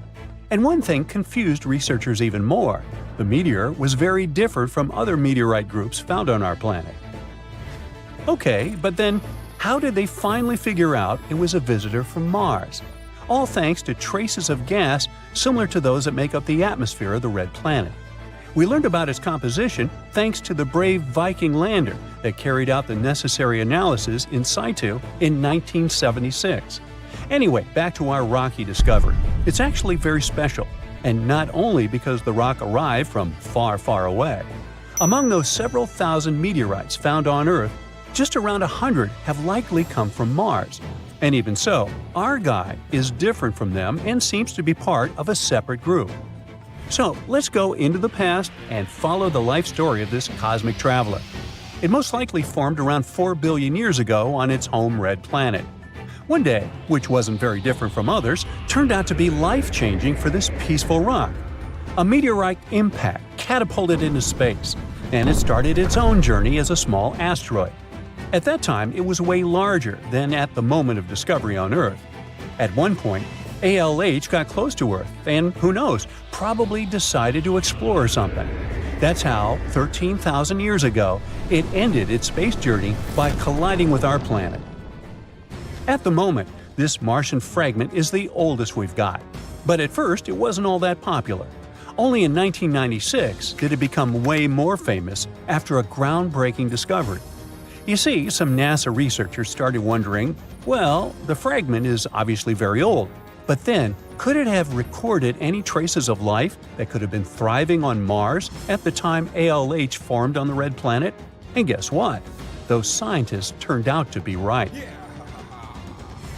They detected traces of very fine magnetite particles. Those were completely similar in structure and chemical composition to the particles we have on Earth. They're called magnetofossils, and magnetotactic bacteria produce them. So it might mean that, at one point, there were some forms of life on Mars. In April 2020, scientists from the Japanese Space Agency made another discovery. They detected nitrogen containing organic material of Martian origin in our meteorite. So, who knows what new astounding secrets further examination of the meteorite might reveal? At the moment, though, all you can do is travel to Antarctica and find more of them. The thing is, this place is great for meteorite hunting. Surprisingly, we have found nearly 50,000 meteorites in Antarctica, and hundreds of thousands are still waiting to be discovered. Each of these space rocks can tell us a story of the evolution of the solar system. For example, the very first lunar rock found on the icy deserted continent proved that chunks of space objects larger than asteroids can also end up on Earth. So, let's say you got inspired and decided to go meteorite hunting all the way to Antarctica. Well, get ready for some serious challenges. Despite their potential abundance, finding space rocks isn't as easy as it might seem. You'll have to visit remote areas, and there's still no guarantee that you'll be able to spot a meteorite. And that's actually a huge problem. Meteorites are vanishing from sight. Currently, scientists find about 1,000 meteorites in Antarctica each year. But according to a new study, about 5,000 more get hidden out of sight every year. The culprit is warming temperatures. Worried scientists created a model that could help them figure out where those meteorites might surface. This model was quite complicated, taking into consideration snow cover, surface temperature, the speed at which ice flows, and even the steepness of the terrain. After that, they ran simulations under various warming scenarios. It turned out that meteorites indeed sank out of sight as temperatures rose. To say that the researchers were upset is obvious. They didn't expect that climate change would affect their work so much. Even though those areas are below freezing, people still managed to ruin a crucial archive of the solar system. But let's get back to your meteorite hunt. If you want your chances to find one to be higher, travel to the base of mountains or outcrops where ice, which usually flows to the lower ground, is forced to move upward. But make sure to take your windbreaker with you. In those places, powerful winds brush away snow, exposing bright, vivid blue ice. Instead of melting, this ancient ice can change directly into water vapor, and it helps expose meteorites that would otherwise remain hidden. You need to hurry though. Meteorites at the surface disappear quickly. Even when temperatures are well below freezing, the rocks can still absorb some of the sun's heat and melt the ice. It's like they're creating underground, or shall I say under ice, tunnels for themselves, sinking and hiding from sight. Sometime later, refreezing closes the entrance to those tunnels, effectively trapping meteorites inside, tucked out of sight. Now, scientists admit it's very tricky to find working methods to spot meteorites. And if we don't hurry and develop such methods, we might lose between 80,000 and 250,000 space rocks in total. No wonder scientists are on a mission to find more meteorites. They're focusing on meteorite stranding zones. Those are places where meteorites often gather on the surface because of specific features of geology, ice flow, and climate conditions. As you already know, you can find meteorites on blue ice without snow cover. This makes meteorites easy to spot. But finding such hotspots is often pure luck. Or you gotta sit day and night, scouring maps and satellite images in attempts to spot blue ice zones near research stations. Let me introduce Veronica Tolinov, a glaciologist, and her team. They've taken things to the next level by developing a smart Antarctic-wide map. To do it, they've used machine learning and satellite data from NASA, the Canadian Space Agency, and others. This map highlights areas where meteorites might be hiding based on past finds and all kinds of climate and ice data. Apparently, the best places to find meteorites are along the edges of the continent and near mountains with blue ice. Unfortunately, it's not just the blue ice that matters. The temperature and speed of the ice flow are also super important. For example, if the ice flows too quickly, meteorites get swept away before they can accumulate. So, if you want to find a meteorite, you have to wait for very precise conditions. The surface temperature has to stay below 16 degrees Fahrenheit almost all the time. Otherwise, meteorites sink. You can start with the Allen Hills region. Yup, that's where our ALH friend was discovered. This area is kind of a meteorite gold mine with more than 1,000 finds. But there are even more promising places, like the Fimbulheimen Mountains, and no one has searched there yet. You might be the first. In any case, with this new map, researchers developed a where-to-go index that ranks the best meteorite hunting spots, making future field trips much more targeted. And with plenty of blue ice regions still unexplored, there are tons of meteorites just waiting to be found. So, what are you waiting for? In 1985, Chilean biologist Dr. Daniel Torres was doing a census of mammals and collecting marine refuse on Cape Sheref in Antarctica. He was going to pick up a big plastic container when he noticed one white rock among the dark volcanic stones. It turned out to be a human skull, and as Dr. Torres found later, it belonged to a young woman who lived in southern Chile. She was most likely in her early 20s and starving when she passed away. Several years later, scientists also found fragments of femurs and used DNA analysis to prove they belonged to the same lady. This discovery could change history as we know it. How did a female skull end up in Antarctica, at a spot where sealers used to camp? Women usually wouldn't go on sealing trips in the early 1800s. To add to the mystery, there was nothing else found at the site.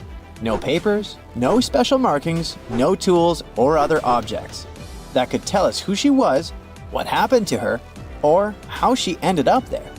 It could mean that people from Chile had a camp here before anyone else set foot on the continent.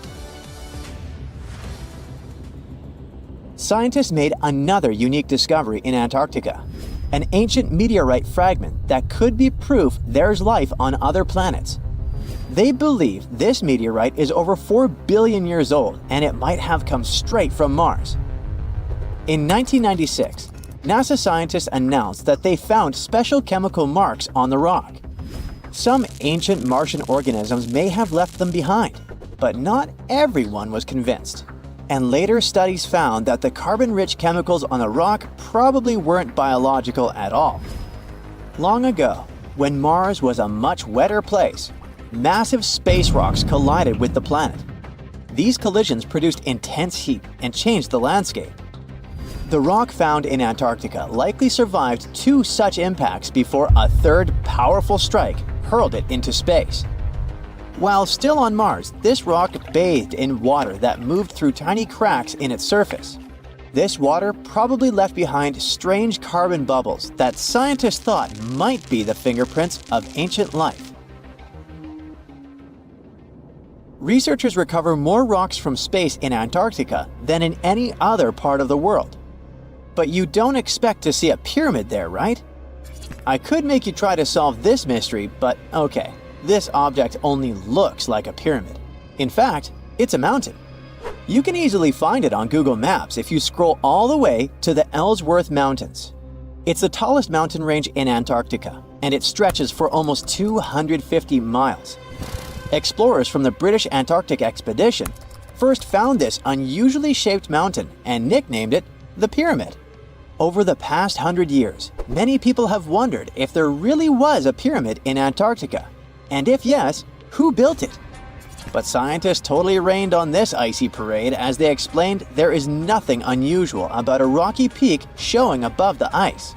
It's just a coincidence that this one and the neighboring peak are cut in a pyramid shape. Researchers at the University of Colorado found a 10,000-year-old hunting tool near Yellowstone National Park. It was buried in ice, but as it melted because the temperatures got warmer, the tool came to the surface. Researchers were keeping this find a secret for a year. They wanted to get the findings published in a scientific journal before amateur archaeologists would get there and start their own search operations on the site and disturb it. The dart, which is about 3 feet long, was made from a birch tree, and it still has some markings that prove that it belonged to an ancient hunter. In the good old days when it was actively used, the dart had a sharp tip on one end. The other end had a little dimple that connected to a hook on a special tool called an atlatl. That atlatl helped a hunter throw the dart much faster and farther than they could just by hand. Talk about ancient tech. The scientists who found the dart say that as the ice continues to melt, they keep finding more ancient tools, plants, and even animal remains in places like Alaska, Canada, and Europe. They plan to go to Glacier National Park in Montana to work with Native American tribes to find and protect any more treasures that may have been hidden in the ice for thousands of years. Paleontologists found something amazing in Antarctica: the remains of a creature that looked a lot like the Loch Ness Monster. The animal they found was a plesiosaur. This marine beauty swam in the ocean during the time of the dinosaurs.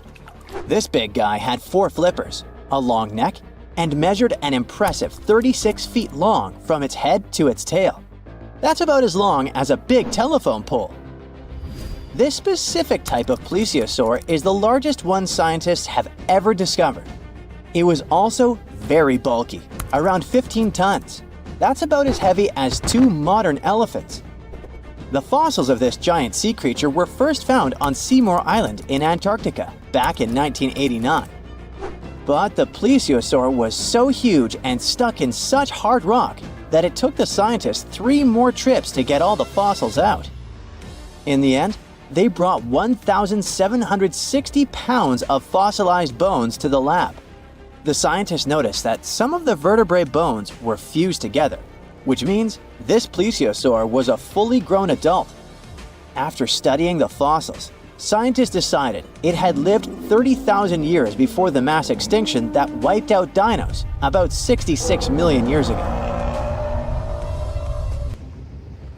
In May 1845, Captain John Franklin set off from England with 133 people and 2 ships. They were trying to find a sea route called the Northwest Passage to make traveling between Europe and Asia shorter and faster. The last people who saw Franklin and his crew were sailors on 2 whaling ships in August of that same year. After that, no one knew what happened to them, and it became a big mystery that lasted almost 170 years. People sent search teams to the icy parts of northern Canada, where they found some spooky clues. There were things left behind by Franklin's crew, and they heard sad stories from Inuit people who lived there. They even found a note from 1847 on King William Island, written by one of the crew members. The note said the 2 ships had gotten stuck in the ice. Finally, in 2014, Canadian scientists announced that they had found the wreck of the Erebus at the bottom of the Wilmot and Crampton Bay. 2 years later, they found the second ship, about 45 miles away. Both ships were still in great shape, even after being underwater for so long. Underwater archaeologists studied the cabins on the ships and brought back hundreds of objects. Thanks to these artifacts, they can paint a better picture of what really happened during the last days of Franklin's dangerous journey. A mountain hiker found an unusual sandal in an area known as the Horse Ice Patch in Norway in the summer of 2019. The hiker sent GPS coordinates and photos of the find to researchers who study archaeology preserved within glaciers and ice patches. The archaeologists checked the weather forecast and figured out that they only had 1 day to retrieve the show before the snow covered it with a thick blanket. Then it would take years for it to melt, so they had to act fast and rush to the location to secure the sandal. This vintage shoe turned out to be around 1,700 years old after radiocarbon dating. They also found other artifacts in addition to the Iron Age footwear, such as frozen horse manure from the Viking Age and textiles. All these findings could mean that there used to be a travel route in the mountains that connected inland Norway to the coast a long time ago. Antarctica. It was once a green land full of dinosaurs, but now it's a frozen continent bigger than that of the US that doesn't belong to anyone. It isn't hard to find. Wherever you go, just go south until you get to the big icy thing at the south pole of our planet. It lies within the Antarctic Circle, and it's the largest single mass of ice on Earth. The continent is bigger than the US and even bigger than all of Europe. And still, Antarctica was officially discovered recently. Scientists hadn't known of its existence until 1820. After the discovery, it took another 2 decades to confirm it was a whole new continent, and a few more decades after that to decide on a name. In Antarctica, anti means the opposite, so Antarctica literally means the opposite of the Arctic. Now, even before scientists discovered the land, ancient Greeks already theorized that there must be a southern continent to balance out the Arctic in the north. Also, some scientists who studied Polynesian artwork and oral history believe that Polynesians found the continent over a millennia before the Europeans did. Anyways, today we all know of this icy land at the South Pole. Because of its location, there are just 2 seasons there, summer and winter, and both last 6 months. In summer, it's a bit warmer, and the continent exists in pure daylight. And in winter, it's dark all day long. 98% of Antarctica is ice. This continent alone stores 60% of the planet's fresh water. And yet, despite all those water reserves, Antarctica is the biggest desert in the world. By definition, a desert is an area with sparse vegetation and little snow or rain. Notice that plenty of sand isn't a necessary condition here, even though the continent does have some sand and even sand dunes. It also gets a lot of wind. Antarctica is the windiest continent on Earth, and wind speeds can reach 200 miles per hour. That's even faster than hurricane winds.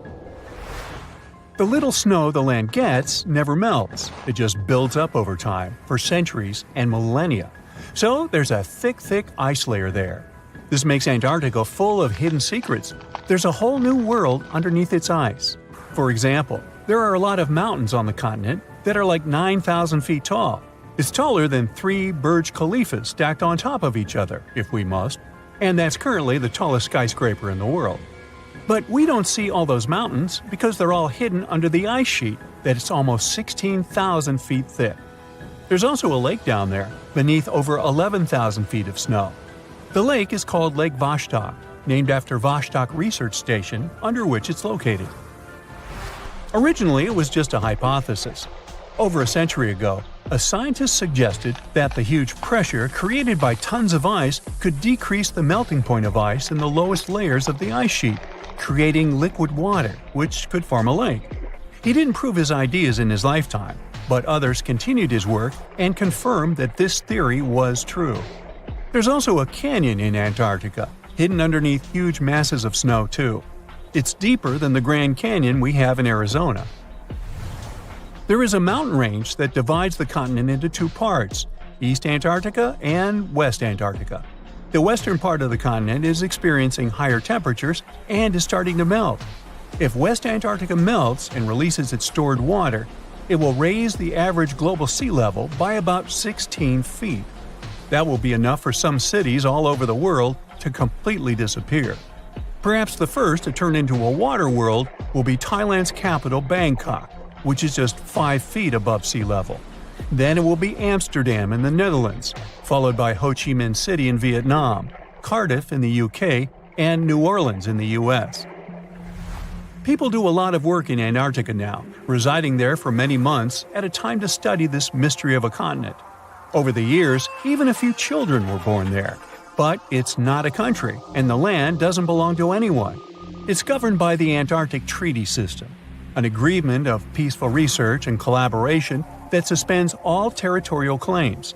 It was first signed by 12 nations, and now there are 59 supporters, half of whom have decision-making powers. The continent is occupied all year round by researchers from all over the world. There are about 5,000 people living there in summer and about 1,000 in winter. Yet no one is a permanent resident there.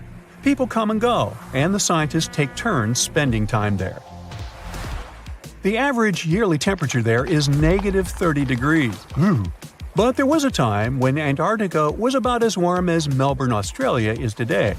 It was about 40 to 50 million years ago. I wasn't around then. But the continent had green forests and dinosaurs roaming its land, chilling in the sun in a 63-degree Fahrenheit environment. That was before penguins.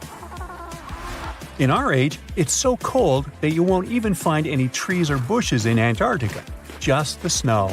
The only plants that can thrive in such extreme temperatures are lichens, moss, and algae. People can't stand such freezing conditions for lengthy periods of time either, so the continent has never had any indigenous population. Well, that is, if we don't count penguins, seals, whales, and a few other types of birds that live there now. Antarctica's fauna is the scariest and least diverse on the planet because only a few organisms can withstand its harsh conditions and because non-natives aren't allowed to be brought there. So, if you decide to travel to Antarctica with your cat, well, you can't. Hey, I don't make the rules. But those few species that live on the South Pole totally own the place. There are no more than 5,000 people there and around 20 million penguins. They are a kind of settlers, though. Penguins' first ancestors lived in Australia and New Zealand. There are still a few penguin species there, including the smallest penguin on Earth that is just 1 foot tall. Still, most of the penguins migrated to Antarctica at some point, possibly because they were attracted by the greater food supply there. It's not the cold that made them like the land. It turns out, most penguins leave the continent when the summer ends. The only ones that stay there are male emperor penguins, and they do it to warm and protect eggs left by their mates. But where do all the other penguins go? At first it was a big mystery even to scientists, but then they attached some tiny location devices to the legs of a few of these animals and figured it out. Penguins go to live in the southern oceans while it's too cold in Antarctica. None of them go ashore for half a year until they get back to the continent. When they come back, it's when those eggs, left for male penguins to nurture, start hatching, and so penguin families can be together when it happens. Penguins eat different fish, and the ocean is full of those despite its cold temperature. In some areas, water can reach below freezing temperatures because it's salty. But fish don't freeze there because they have antifreeze proteins in their bodies. Then there are also about 1 million seals in Antarctica. They like fish too, and they can hold their breath underwater for 2 hours. They see way better underwater than in the bright light of the day, and they also use their whiskers to locate food. Their breathing holes in the ice can freeze while seals are away, and they must use their teeth to make a new one. Seals can even sleep underwater and then resurface occasionally to get some air without waking up. I can appreciate that. In 2021, while drilling about 11 feet beneath the surface of permafrost in northeastern Siberia, researchers uncovered a 24,000-year-old frozen life form. And then, they brought it to life. Before cloning it, or better said, it cloned itself. This might sound like the beginning of a sinister horror story, but don't worry, it's actually quite the opposite. What scientists unearthed was a microscopic frozen organism that could fundamentally reshape what we think about evolution and survival. The uncovered tiny creatures are called bdelloid rotifers, microscopic animals with little wheel-like mouths that they use both for moving and feeding. They were first discovered in 1696 and are fairly common in freshwater environments around the world, with a few saltwater species. They might seem unremarkable, but scientists have been studying them since early microscopes made it possible to actually see them. Because even though there are only a few dozen microns wide, they're surprisingly complex, with brains, guts, muscles, and reproductive systems. Could it be that within that complexity lies the secret to ultimate resilience, maybe even for us humans? Let's break it down. These creatures are extremophiles. That means they can survive being completely drained of water at any point in their life cycle, then lie dormant until rehydrated. But that's not all.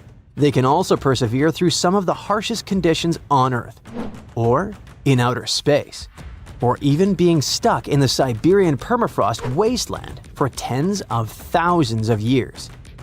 This is possible because they can enter cryptobiosis, a condition where organisms pause their metabolism and become nearly inactive.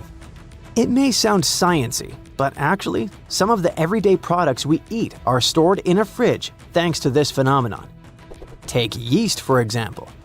Live yeast cells are surrounded by a protective layer made of dead cells and some nutrients. You can keep yeast at room temperature, but if cryptobiosis comes into play, in the form of your fridge or freezer, it stores much better and longer.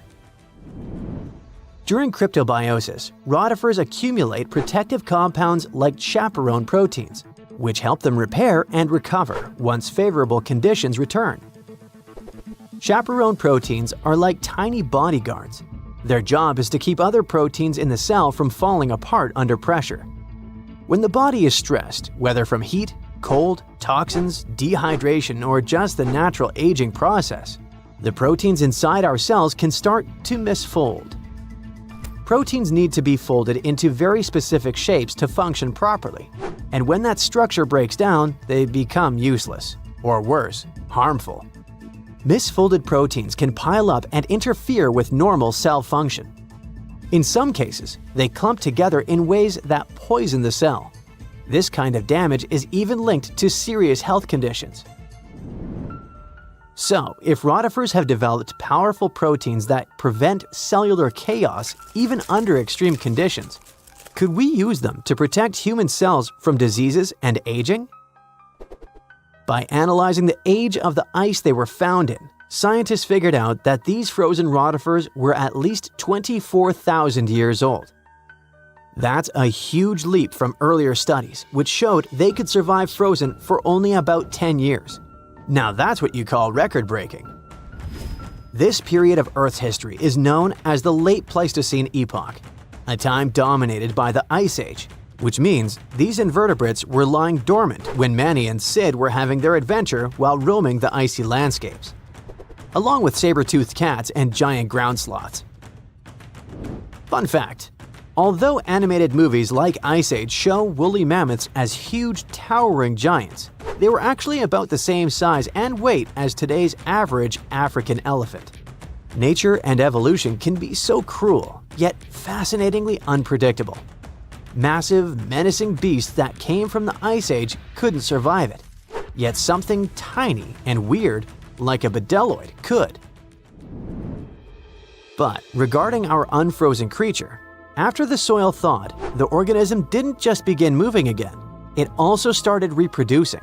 This is thanks to an ability called parthenogenesis, a specific form of reproduction in which embryos develop from unfertilized eggs, allowing them to reproduce independently. It really is like cloning, but it happens naturally. Many organisms, such as certain insects, reptiles, and even some birds, are capable of parthenogenesis, at least under specific conditions. For example, in honeybees, males develop from unfertilized eggs through parthenogenesis, making them genetic copies of their mother. However, parthenogenesis is often seen as an evolutionary disadvantage because it limits genetic diversity, meaning that most species that reproduce this way eventually face extinction. Despite this, bedelloid rotifers have diversified into over 450 distinct species over millions of years, which is extremely rare. Scientists believe their survival comes down to a few evolutionary adaptations. They can pause their metabolism through cryptobiosis, repair their DNA with specialized proteins, and even borrow useful genes from other organisms using a process called horizontal gene transfer. Unlike most animals which rely solely on inherited DNA, these organisms can steal genetic material from bacteria, fungi, and even plants, splicing foreign genes into their genome to gain new survival traits. Some studies have shown that up to 10% of their active genome comes from foreign DNA. This could explain their extraordinary resilience. They borrow genes for stress resistance, toxin breakdown, or radiation repair, essentially patching and upgrading their DNA in real time. It's not like the Mind Flayer from Stranger Things, where the creature absorbs another organism to improve itself and grow. It's more like a spy stealing a blueprint from a rival lab to learn its secrets. When cells rupture, for example, when bacteria die nearby, bedelloids scoop up loose DNA fragments and integrate them into their own genome. Interestingly, the usual expected lifespan of bedelloid rotifers under normal circumstances is only 2 weeks. The soil sample that contained these rotifers also held nematodes or roundworms, another group of tiny survivors already known to withstand tens of thousands of years icebound. This isn't just limited to microscopic animals. Researchers have successfully regrown Antarctic moss and entire Campion plants from seeds and samples frozen for hundreds or even thousands of years. In 2016, a team of Japanese scientists brought tardigrades, or simply water bears, back to life after 30 years in cryptobiosis. Tardigrades are even more impressive because they can live in a suspended state for up to 30 years, without food or water, and with temperature swings from deep freeze to 300 degrees Fahrenheit. These guys can also endure crushing deep-sea pressures, vacuum, microgravity, and intense radiation of space. Remember when we said earlier that these species can survive the harshest conditions on Earth and beyond? It wasn't an exaggeration, and now you understand why. And it's exactly why NASA and its partners sent water bears and bedelloid rotifers into orbit.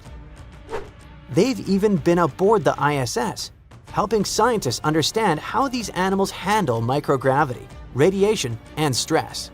Not only that, but in 2007, the European Space Agency launched a bunch of tardigrades into low Earth orbit, completely exposed. No suit, no shield, floating in a vacuum.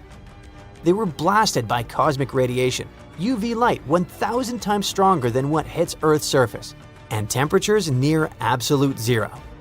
And when they came back, most of them woke up and reproduced despite the harsh conditions they were exposed to. This ties into an old theory called panspermia, the idea that life didn't originate on Earth but arrived here, locked in space dust or trapped inside a meteorite. Before, maybe it sounded like a fringe science, but when organisms can brush off cosmic radiation, then it doesn't seem so far-fetched, does it? What about humans? Does this mean we now fully understand the way hibernation works and are close to putting humans in this state? Sorry for spoiling it for you, but it still feels more like science fiction. However, researching rotifers, water bears, and similar organisms can lead to massive breakthroughs in other fields. Their resilience might be a blueprint for medicine, for reshaping what it means to age, maybe even to pause life itself, or extend it. We're talking real, practical innovations, from better preservation of human organs for transplantation to drugs that slow aging at the cellular level. And yes, maybe even cryogenic hibernation, long enough to make interstellar travel possible. Antarctica wasn't always a frozen wasteland. A long time ago, it was full of life, and 56 million years ago, something terrifying stalked its jungles. A giant, flesh-eating bird. It was around 6 feet tall and weighed as much as a lion. For millions of years, nothing could challenge it. So why did it disappear? And could there be even bigger predators still hidden beneath the ice? Paleontologists found 2 massive claw bones in Antarctica, sharp, curved, and powerful, belonging to this bird. They were dug up from the Epresian-aged rocks of Seymour Island, which means they're around 40 to 50 million years old. Their shape left no doubt. These were the so-called terror birds. Their scientific name is Forus raceti, some of the most fearsome predators to ever walk the earth. They were flightless and didn't even need wings. Instead, they could sprint at breakneck speeds, like ostriches from a nightmare. For millions of years, these birds ruled South America.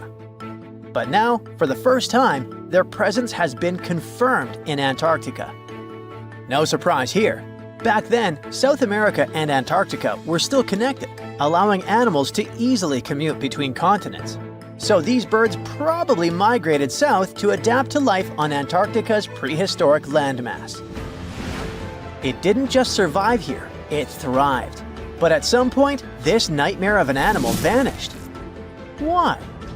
Most likely because of the temperature changes. Antarctica was cooling, slowly turning into the frozen wasteland we know today. Its prey may have declined, leaving the predator without enough food. Eventually, it disappeared, leaving no descendants behind. Researchers hope that they'll find a complete skeleton eventually. They're also wondering where there might be even bigger species waiting to be discovered. Perhaps these birds evolved into a completely new Antarctic lineage. But for now, all we have are 2 giant, creepy claws.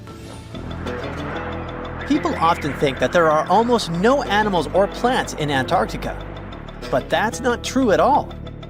Penguins waddle around, and forget the cute tiny ones. Antarctica used to have 6-foot-tall monsters. The emperor penguins are the largest penguin species alive today. They can dive over 1,800 feet deep and hold their breath for over 20 minutes. There were giant ancient penguins around 38 million years ago. They were the size of humans. Fossils show they had long, sharp beaks, making them terrifying hunters of fish and squid. The fish there are also absolutely fascinating. Forget giant squids. Colossal squids are nightmares even bigger. Some reach over 40 feet long with massive, super sharp beaks and eyes the size of dinner plates. Finally, orcas, the apex predators of the Antarctic Ocean. They hunt in packs, working together like a wolf pack of the sea to take down seals, fish, and even massive whales. There are even tiny plants like moss and algae. Antarctic hairgrass and pearlwort. They somehow survive against all odds. There are many other myths going on about Antarctica. For example, some people think that when icebergs break off from glaciers, they immediately start drifting straight into the open ocean until they melt. But the reality is way more chaotic. First, when an iceberg breaks off from a glacier or ice shelf, it has to deal with underwater obstacles. it can stay stuck on the seafloor for decades without moving. Then they get caught in powerful whirlpools and spin in place for months. One iceberg, a 23A, spent nearly 40 years frozen in place before finally breaking free, only to get caught in a swirling ocean vortex for another 8 months. After that, their paths are influenced by ocean currents, tides, winds, and even underwater topography. They don't just float freely, their movements are full of literal, unexpected twists. And speaking of glaciers, another strange rumor is that some humans can't travel more than 311 miles inland in Antarctica because of an impassable ice wall, freezing jet fuel, deadly winds, and no oxygen. But this is completely false. Antarctica has been explored by planes, vehicles, and even scientists on foot. There's an entire research station sitting at the South Pole. People live there all year long. The ice wall is real, a massive ice cliff rising above the ocean. But that isn't some secret barrier, it's an ice shelf. These are thick slabs of ice that form when glaciers slowly flow off the land and spread over the ocean. Almost 3/4 of Antarctica's coastline is made up of them, but they don't form some giant ring around the world. Antarctica is one of the most extreme places on Earth, but we've conquered its challenges, and we keep learning more about it every year. That's why every year, millions of dollars are poured into keeping research stations running, protecting wildlife, and making sure the people who live there have everything they need. But where does all this money go? Well, Antarctica stations are basically small cities. There's electricity, heating, water purification, food storage, and medical facilities. The biggest station, McMurdo, is basically a town with over 1,000 people in summer. It has everything from a fire station to a gym. The South Pole Station is super deep inland, so it's one of the hardest places to supply. Getting food and fuel there requires airplanes flying thousands of miles in extreme cold. But the internet loves a good mystery. When Google Maps revealed what looked like a massive doorway in Antarctica, conspiracy theorists went wild. People joked about everything from Bigfoot's vacation home to a secret base, or even a Star Trek spaceship hangar hidden in the ice. But there's a way simpler and less exciting explanation. It's actually a grounded iceberg, a chunk of ice that got stuck in shallow water and is now slowly melting. As ice moves across the landscape, it flows around bumps and obstacles, creating odd shapes. The process of melting, breaking apart, and refreezing can carve ice into unexpected forms. Antarctica also has incredibly strong downward-blowing winds that sculpt ice into dramatic formations over time. No secret doorway, unfortunately. And speaking of doors, for years, Ushuaia, Argentina, has been called the gateway to Antarctica, the last stop before the icy continent, the place where expeditions begin. But there's another option. Punta Arenas, Chile. Let's compare them. Ushuaia is closer to Antarctica. It's the top departure point for tourists going on cruises. But no regular flights to Antarctica. No major scientific bases operating from here. It's basically controlled by the military, which refuses to allow private flights, only commercially operated ships. Yes, Punta Arenas is further from Antarctica, but 22 countries and global organizations use it as their main base. There are regular flights to Antarctica happening there every year. Private airlines can actually operate here, making it the real air connection to Antarctica. Ushuaia may have the best location physically, but Punta Arenas actually runs the show. Argentina made a huge error in picking its Antarctic airbase. Instead of setting up a simple, accessible base at sea level, they built Marambio Base, very high on rough terrain, completely impossible to reach by land. Everything has to be flown in by helicopter, making operations slow, expensive, and frustrating. For 50 years, Argentina stubbornly stuck to this bad decision, while Chile set up efficient, well-planned bases that the world now uses. If things don't change, Ushuaia will be nothing more than a tourist stop. But what's terrifying is that Antarctica seems to be returning to its past. It's supposed to be the coldest place on Earth, but something shocking happened just recently. For the first time in recorded history, temperatures in Antarctica broke 68 degrees Fahrenheit. This continent is buried under miles of ice. Usually, temperatures there can drop to minus 112 degrees. But in the winter of 2020, scientists recorded an insane 69 degrees on Seymour Island, hotter than many places in Europe at that time. Scientists believe there are several reasons for that. First, there are changes in the way heat moves around the planet's waters. Second, melting permafrost due to the planet warming. It looks like the climate is changing faster than expected. Ice piracy is like Pirates of the Caribbean, but you gotta swap those tropical seas for icy, freezing waters. And the captain here isn't Jack Sparrow, but a massive glacier in Antarctica. Meet the Polar East Glacier. Its calm, sparkling surface might look innocent, but don't be mistaken, it is a pirate, and a pretty skilled one too. Instead of gold, it's been stealing ice from its neighbors at record speed, and scientists can't believe what they're seeing. So, what exactly is ice piracy? Arr! This is a strange kind of glacier movement where one glacier starts taking ice from another nearby. Instead of minding its own business and slowly sliding toward the sea, it suddenly changes course and begins pulling ice that used to belong to its neighbor. The pirate glacier speeds up, the victim slows down. The problem is that the balance of ice in the region might get completely thrown off. This isn't brand new information though. Scientists have known about this quirky behavior for quite a while. But they used to think that this process took hundreds, maybe even thousands of years. Now, something really strange is happening in Antarctica. We're seeing, for the first time ever, a glacier pirate in action, and it's moving much, much faster than anyone expected. It all started when researchers from the University of Leeds began looking at satellite images taken between 2005 and 2022. They wanted to analyze the rates of flow from 8 ice streams in West Antarctica. And yes, glaciers do move. Think of them as huge piles of snow that have turned into solid ice over time. This ice slowly changes shape, shifts, and moves. That's why glaciers are often called rivers of ice, because they flow, for real. Gravity is what makes it happen. The ice slowly slides and deforms under its own weight, thanks to the pull of gravity. And when it comes to glacial movements, they can either advance or retreat. If more snow and ice build up and melt away, break off, or evaporate, a glacier will advance. But if it loses more than it gains, it will retreat.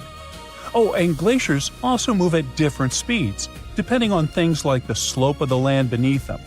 But if that flow starts speeding up, well, that's bad news for coastal communities all over the world, because that means more ice is moving from land into the ocean, which contributes to Antarctic ice loss and, eventually, sea level rise. Now, back to the recent ice research in Antarctica. The team calculated ice velocity using a tracking technique that measures how visible features, like cracks or rifts on the ice surface, shift over time. And they found that 7 of those 8 Antarctic glaciers had sped up. On average, they've doubled their speed since 2005. Given the impacts of how Antarctica's climate is changing, warming up more and more each year, this doesn't really come as a surprise. But here's something strange. One glacier, just one, slowed down. We're talking about the Polar West Glacier.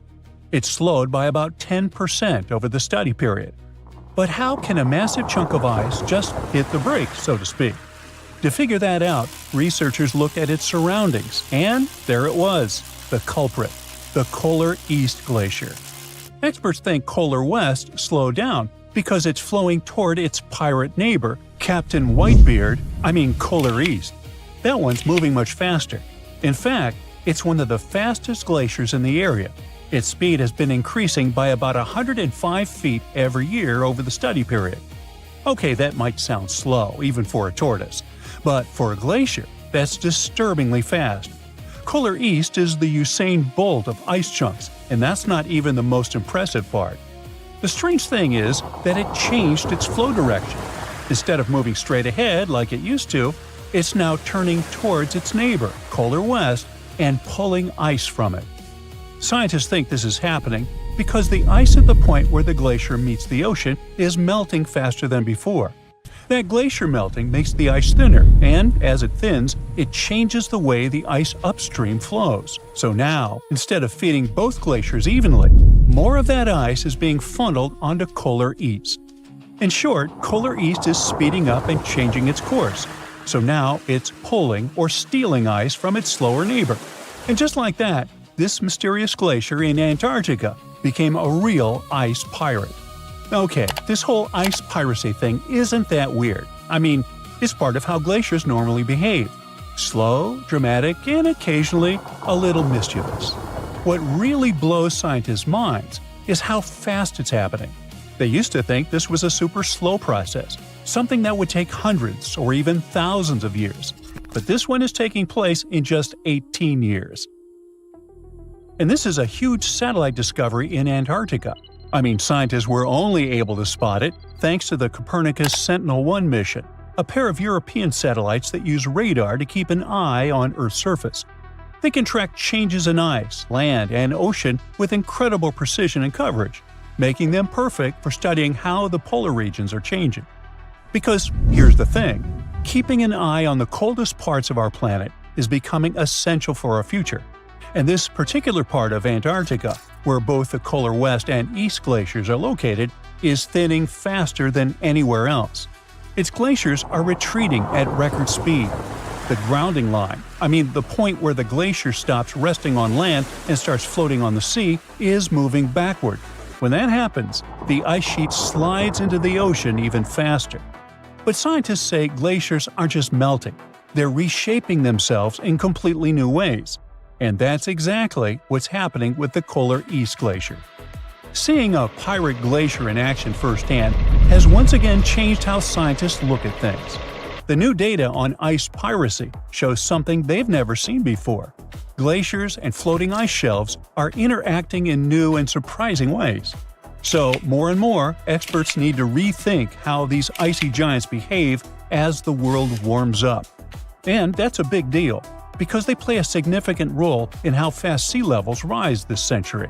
In fact, Antarctica's glaciers are one of the biggest reasons our oceans are swelling. The continent is losing about 135 billion tons of ice every year. That's like dumping tens of millions of Olympic-sized pools of water into the ocean annually.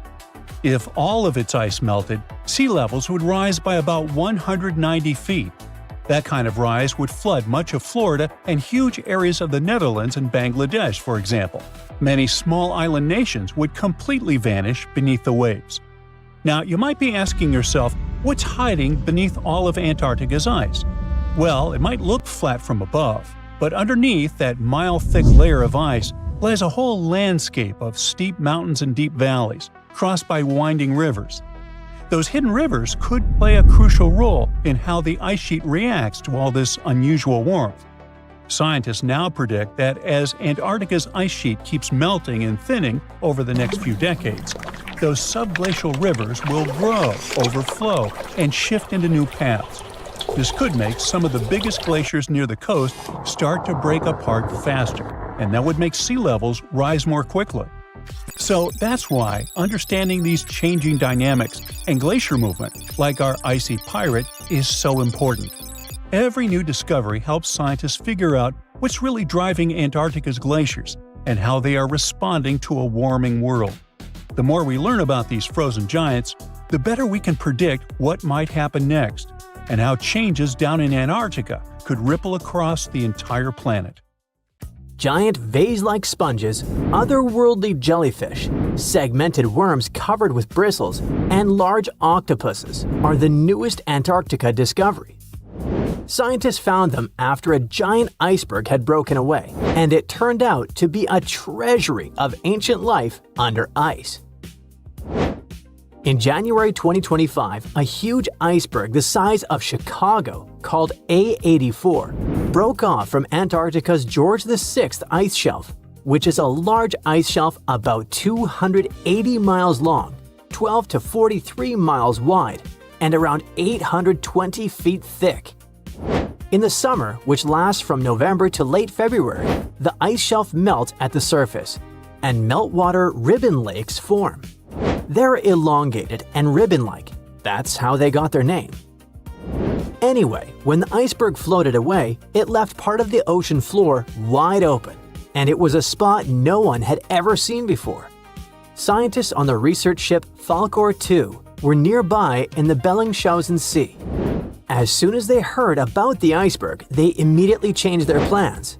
They understood that it was a super rare chance to check out something unknown and amazing, like lifting a rock in the forest to see what's hiding underneath. The researchers used an underwater robot named Sebastian and explored the deep sea for 8 days. They went as deep as over 4,200 feet. Down there, they found a hidden ecosystem. There were big corals and sponges literally packed with sea animals. A whole world under the ice. The researchers thought they'd find some life down there, but they didn't expect to see so much. And this underwater ancient life wasn't just surviving, it had been thriving in that harsh, icy place for a really long time. Anemones that looked like fluffy little trees, sea spiders, ice fish, octopuses. The research was live streamed to scientists from all over the world, and those live streams are actually in open access. The coolest thing was that some discovered creatures seemed to be new species. Yes, there are probably new species in Antarctica in 2025, and some might only live in this region. That's because Antarctica isn't just really far away. It's been cut off from the rest of the world for millions of years. The Antarctic circumpolar current surrounds it, like a big water moat surrounding a castle. But even if it turns out that those species are not new, the scientists have still found snails, worms with bristles, crustaceans, like tiny crabs and shrimp, and a species of the phantom jellyfish. Those are super rare and look otherworldly. Their official name is too complicated, so let's just call them the giant phantom jelly. This jellyfish is huge. Its bell, the round umbrella part on top, can be more than 3 feet wide. It has 4 long arms that trail behind it. Each one as long as 33 feet, about as long as a school bus. Scientists first caught one way back in 1899, but it took them 60 years to realize it was a totally new kind of jellyfish. The phantom jellyfish has a see-through purplish body that looks kind of ghostly. Instead of normal jellyfish tentacles, it has these ribbon-like arms that help it catch food and pull it into its mouth right in the middle. Even though jellyfish don't have brains like we do, researchers watching the giant phantom jelly noticed something surprising.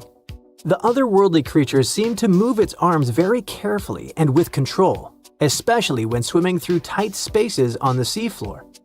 It looked like it was being very cautious and deliberate. Ugh, creepy. Another sentient being? Jellyfish have a simple nerve net instead of a brain, which helps them sense the world around them. But the way this phantom jelly moved made scientists think it might be smarter or more coordinated than other jellyfish. Studying it can help scientists learn how animals without brains still manage to explore and survive in tricky places underwater. Another cool find was little worms called bristleworms. Scientists call them polychaetes. But let's stick with bristleworms because it kinda sounds fun. Lots of different kinds of them live in super cold, deep parts of the ocean. Bristleworms have bodies made of many segments, and they have tiny little bristles all along their sides. These bristles help them move around, feel what's near them, and even protect themselves from danger. One cool example is the Antarctic scaleworm. It's a type of bristleworm that lives in really cold, deep waters and has shiny, golden bristles that make it look pretty fancy. During Antarctic deep-sea exploration, the team also found giant sponges shaped like vases. Usually, sponges grow very slowly. So to get that huge, they must have been growing there for a really long time, maybe even hundreds of years. Their size shows that the deep-sea animals living around them didn't just move in recently. Those sea creatures have been there for decades and managed to form thriving communities under the ice. So, it really was ancient life hiding under all that ice. And that surprised scientists a lot. In older studies, people used to drop cameras through holes in the ice or visit iceberg areas long after the ice had broken off to explore hidden ecosystems. Back then, they mostly saw bare, empty seafloor with just a few living things. But this time, the team arrived just weeks after the giant iceberg broke away, and they got to see what was hiding right underneath it. The first 9 miles behind the ice shelf can hide rich and busy ecosystems. The area is dark, cold, and hidden for ages, and still, all kinds of creatures live there. This shows that life can survive in places that seem too harsh or frozen for anything to live. On the other hand, finding all this life down there isn't super surprising. Lots of animals live in dark, cold places underwater, so it makes sense that they'd be under the ice shelf too. The ice kind of hides them and keeps them safe from anything going on above. But what's weird is how many different kinds of creatures live there, even though it used to be a really closed-off space. It actually looks a lot like the seabed in parts of Antarctica that don't have ice on top. How can that be? Usually, tiny plants called phytoplankton grow near the surface where sunlight hits. Little shrimp-like animals called krill eat those plants at night. When krill get full, they sink down and bring food and nutrients to the ocean floor. Even their waste helps feed the deep-sea creatures. But if there's a huge ice cap above, sunlight can't get through, so no plants can grow there and no krill bring food down that way. Scientists thought this would mean less food and fewer animals down there, but they found a lot of life anyway. Turns out, food and nutrients probably sneak in under the ice, carried by underwater currents, kind of like rivers flowing under the ocean. Scientists found some animals that lived a long time, so it looks like those currents, which mostly come from melting glacier water, bring enough food to keep the ecosystem healthy and full of life. No one really knows what's going to happen to all that deep-sea life now that the iceberg has floated away. Those creatures have lived under the thick ice for who knows how long, in super stable, pitch-black conditions. Obviously, they're not exactly fans of change, so losing that icy roof might totally mess with their whole setup. One of the scientists mentioned that the ice shelf the iceberg came from has been creeping backward, like 25 miles over the last 50 years. That's a part of a bigger pattern. Antarctica's ice is melting faster and faster, which pushes sea levels up around the world. That's why this Antarctica discovery matters. The team's trying to figure out not just what's happening now, but how this hidden ecosystem fits into the bigger picture. If we can understand how this place is changing over decades or even centuries, maybe we can predict what's coming next. And it's pretty amazing that breaking ice can tell us so much, right? Antarctica, a snowy world of about minus 46 degrees Fahrenheit, covered in ice for millions of years. But it wasn't always this way. Scientists just found something buried deep beneath the seafloor that shouldn't exist. Tiny golden droplets of amber. This means that Antarctica was once teeming with life and thick with trees. But something happened to it. Something that could reshape the way we see our own future. Antarctica has been a land of howling winds for millions of years. No tree can grow here today.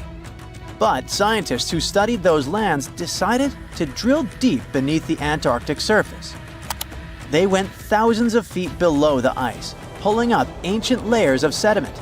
And there, trapped in time, they found tiny pieces of golden amber. Amber is basically fossilized tree resin.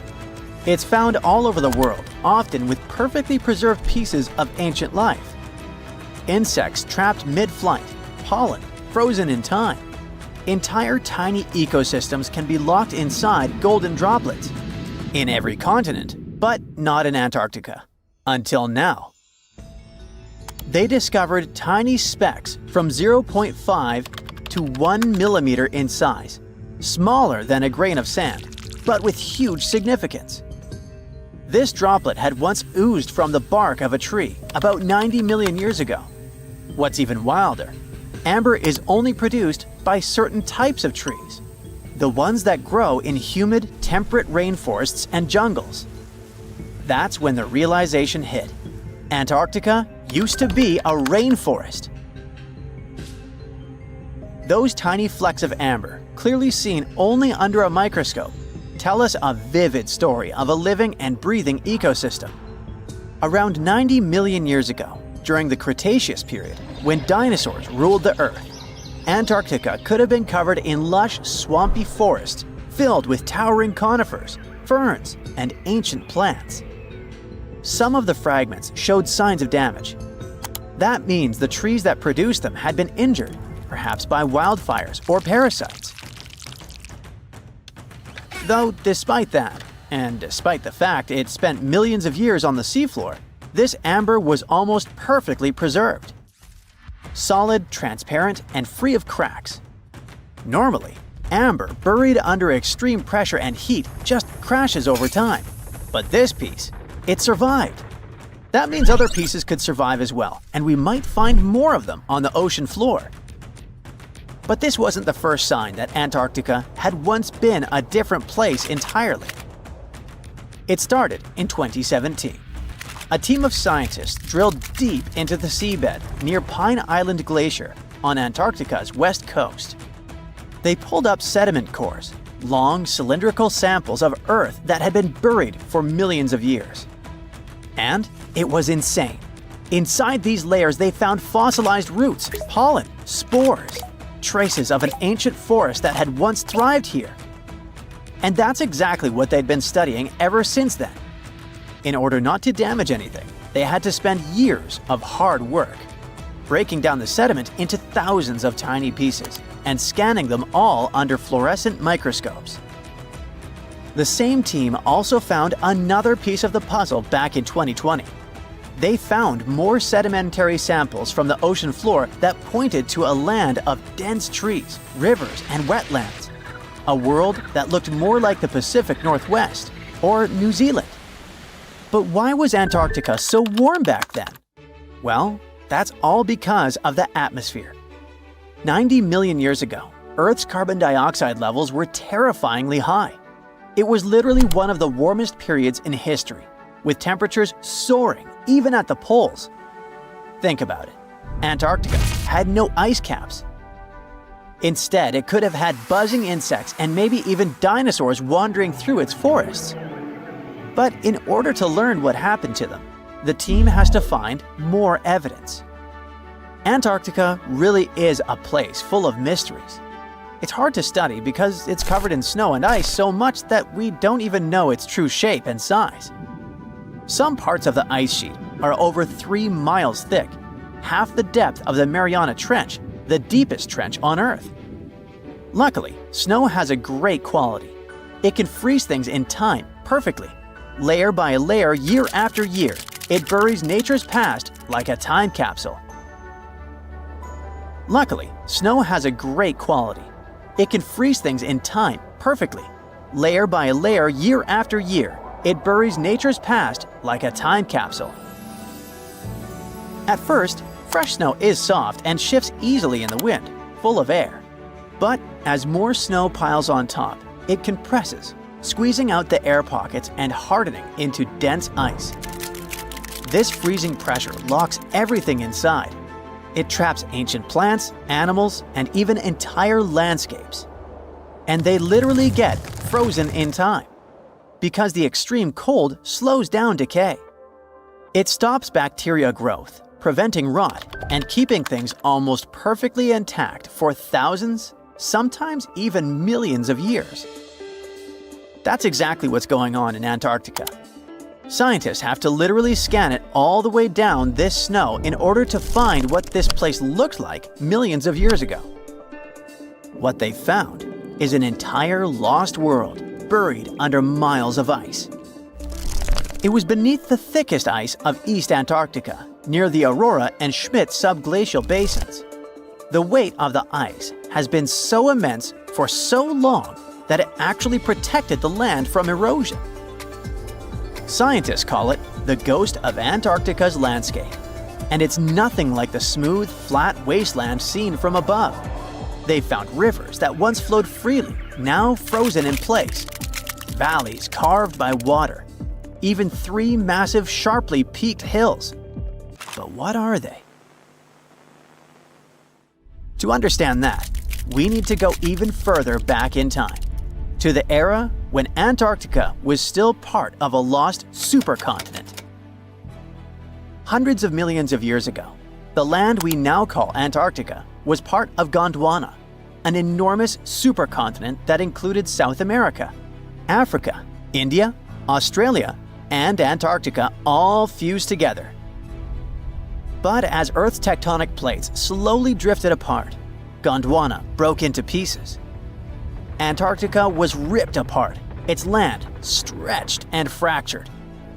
The massive ice sheets that formed later covered these broken landmasses, preserving them like frozen fossils.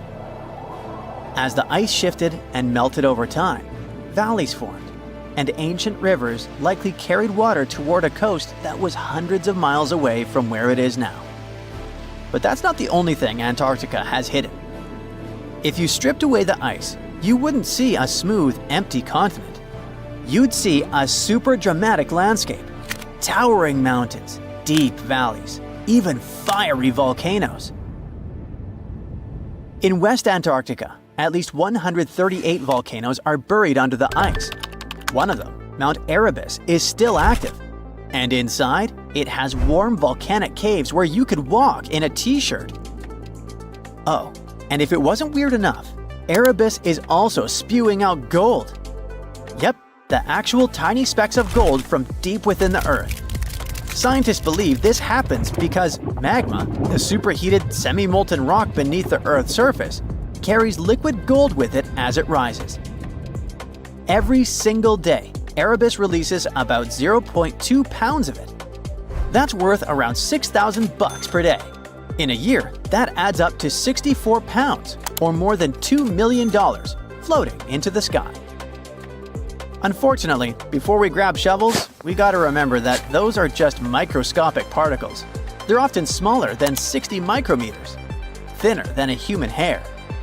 Not even mentioning that they're scattered around up to 620 miles away from the volcano itself.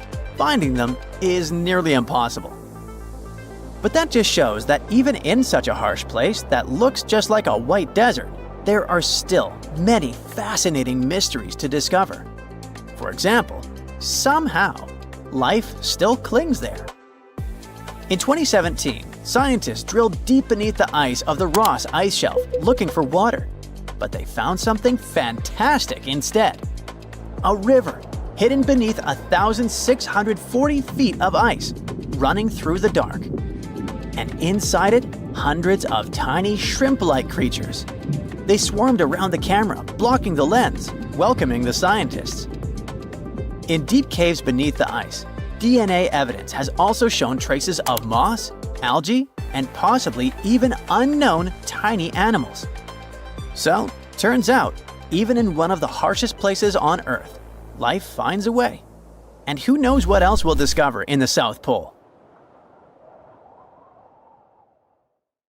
Scientists just discovered a lake in Antarctica that flips everything we thought we knew about life on Earth.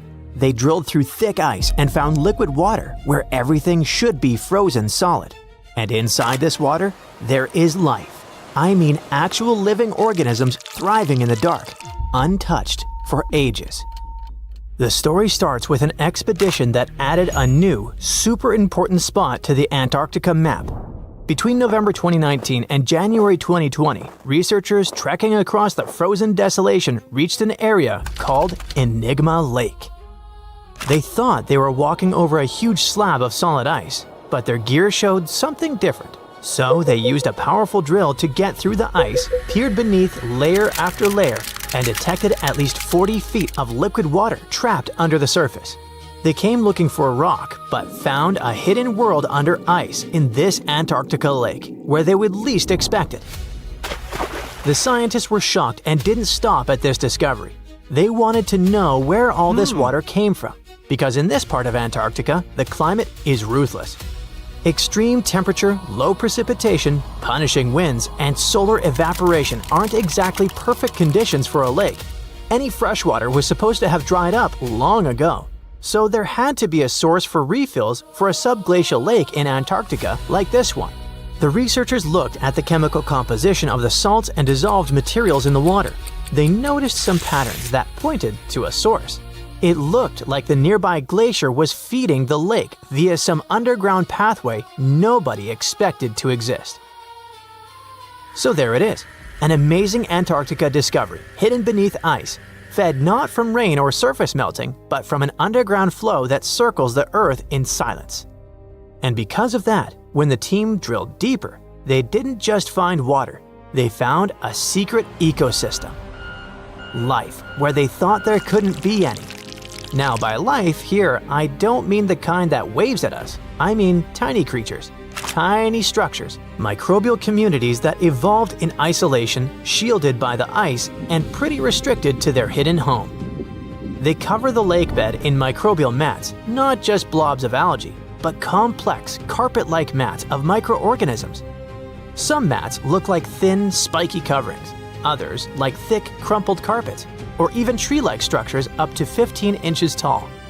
And these formations, looking straight out of a sci-fi movie about life on distant planets, aren't random specks of DNA floating in water. They are thriving, building structures, layering, changing over time. So the lake bed is kinda like a forest floor, only it's dark, cold, and covered by ice. If life can flourish under 45 feet of ice in near darkness, maybe our ideas of where it can exist need updating. And we don't know what happens when we disturb this hidden lake ecosystem. What if we inject humans, machinery, or even our breath into the mix? These microbes have lived isolated for who knows how many millennia, maybe even millions of years, without any exposure to the world above. If humans mess with them, these organisms could be at serious risk when they meet microbes they had never met before. The lake could get contaminated, and its ecosystem could change for good. As we step into this new territory, we must be extra cautious. After all, the entire Antarctica is like a book of secrets of evolution, adaptation, and survival that we must read carefully. This continent keeps surprising us. Animals that were never seen before turn up in its remote corners, from bizarre sea creatures to ice-loving insects you didn't know existed. For example, the ice-loving sea anemone scientists spotted hanging upside down from the underside of the Ross ice shelf. It looks like a delicate flower glued to the ceiling, waving its tentacles into water as cold as a bad breakup. Researchers steered a robot under the ice and found a brand new species. Then there's the celebrity newcomer with serious red carpet energy, the Antarctic strawberry feather star. This floating pom-pom can have up to 20 arms. It got its nickname because the body looks, you guessed it, strawberry-ish. And oh, I guess Antarctica is the last place where you'd expect to see a fish nursery, but it has the largest known one in the whole world. Researchers were there towing their cameras along the Weddell Sea seabed to map it when they spotted thousands, then millions of identical bowls in the sediment. The nests covered 93 square miles of seafloor, and there were a total of 60 million of them, one every 10 inches. All the nests belong to icefish. These creatures are white-blooded, meaning they don't have hemoglobin, the stuff that makes blood red, and somehow they still manage to survive in water cold enough to shatter your soul. Every nest had a parent fish sitting guard over about 1,700 eggs. Turns out, Weddell seals feast on icefish, so this massive breeding ground isn't just a nursery, it's also a buffet for the neighborhood predators. And speaking of buffets, the icefish themselves feed from a warm upwelling that pulls up nutrients and microscopic zooplankton. It's all pretty cool that the icefish colony has a hard edge, a literal line in the sand. The edge of that border matches perfectly with the outer rim of the warm upwelling, which looks like a carefully crafted evolutionary trick. Another Antarctica discovery that shocked scientists wasn't a cool-looking fish or a dinosaur bone, but something probably even more important for science: bubbles. Tiny ancient bubbles trapped inside what might be the oldest ice ever brought up to daylight, nearly 1.2 million years old. Before this discovery, researchers had recorded climate history going back 800,000 years, but they wanted more.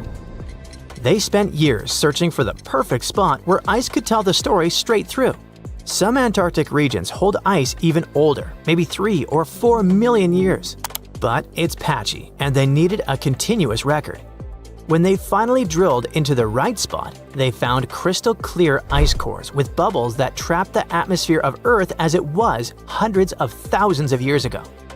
When scientists analyze the air inside, they're not just studying gases.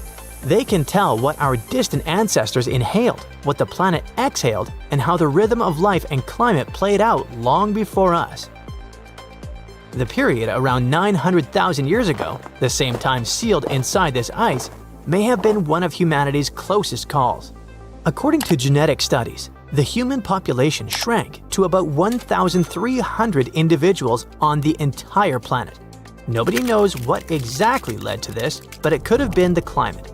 So these ancient bubbles might hold the clues we need to understand how our ancestors survived one of the toughest chapters in Earth's story. And maybe how we can survive the next. Because the planet keeps repeating itself in new and uncomfortable ways, and Antarctica has lessons to teach us. One lesson we might learn the hard way has to do with what's under its ice. Scientists recently found that there's something brewing beneath Antarctica that's anything but chill. There might be volcanoes there, quietly waiting for their moment. Yeah, you heard it correctly. Volcanoes, the hot, fiery kind sitting under miles of ice. The team used computer simulations and found that when parts of the ice melt, the pressure holding those volcanoes down eases up. And boom! They could start melting even more ice from below. It's like a self-feeding loop of chaos. The ice melts, volcano wakes up, then more ice melts. Even if humans stopped affecting the climate conditions on the planet tomorrow, that chain reaction could keep going because it's not just about the air. It's about the fire hiding underneath. The scariest part is that this kind of melt could raise sea levels way more than we thought. And since Antarctica has over 70% of all the freshwater reserves on Earth, you can imagine the drama level it could lead to. So you see now that Antarctica map is like a real-life board game for humans, and we must be careful studying and playing it. It was one of the biggest creatures ever to roam the Earth. It was longer than your average school bus and could easily weigh more than 10 elephants combined. But where did it live? How did it end up having this size? And most importantly, why is it extinct nowadays? Let's find out. The megalodon was the largest predator ever known in our planet's history. In terms of its location, the megalodon lived practically in all waters on our globe, except near the poles. The reason why there were no megalodon teeth found in Antarctica is probably that the gigantic creature adapted to only warm tropical and subtropical waters. The younger ones liked to keep to the shores, while full-grown adults preferred coastal areas, but they could easily move into the open ocean as well. How do we know the megalodon was so widely spread? We can only presume based on the fact that they discovered the most northern fossils off the coast of Denmark and the most southern in New Zealand. The discussion of how the megalodon got this size is still open in the scientific community. They recently found out that not all the specimens from this fascinating species reach the same huge size. This has to do with a little something called the Bergmann's rule, which says that the temperature of the surrounding environment affects the animal's body size because they either need to conserve or shed heat. The megalodons that reach cooler waters probably needed more body weight to make sure they survived in low temperatures. On the contrary, those living in warmer waters had to be smaller to avoid burning up. But what did this enormous fish look like?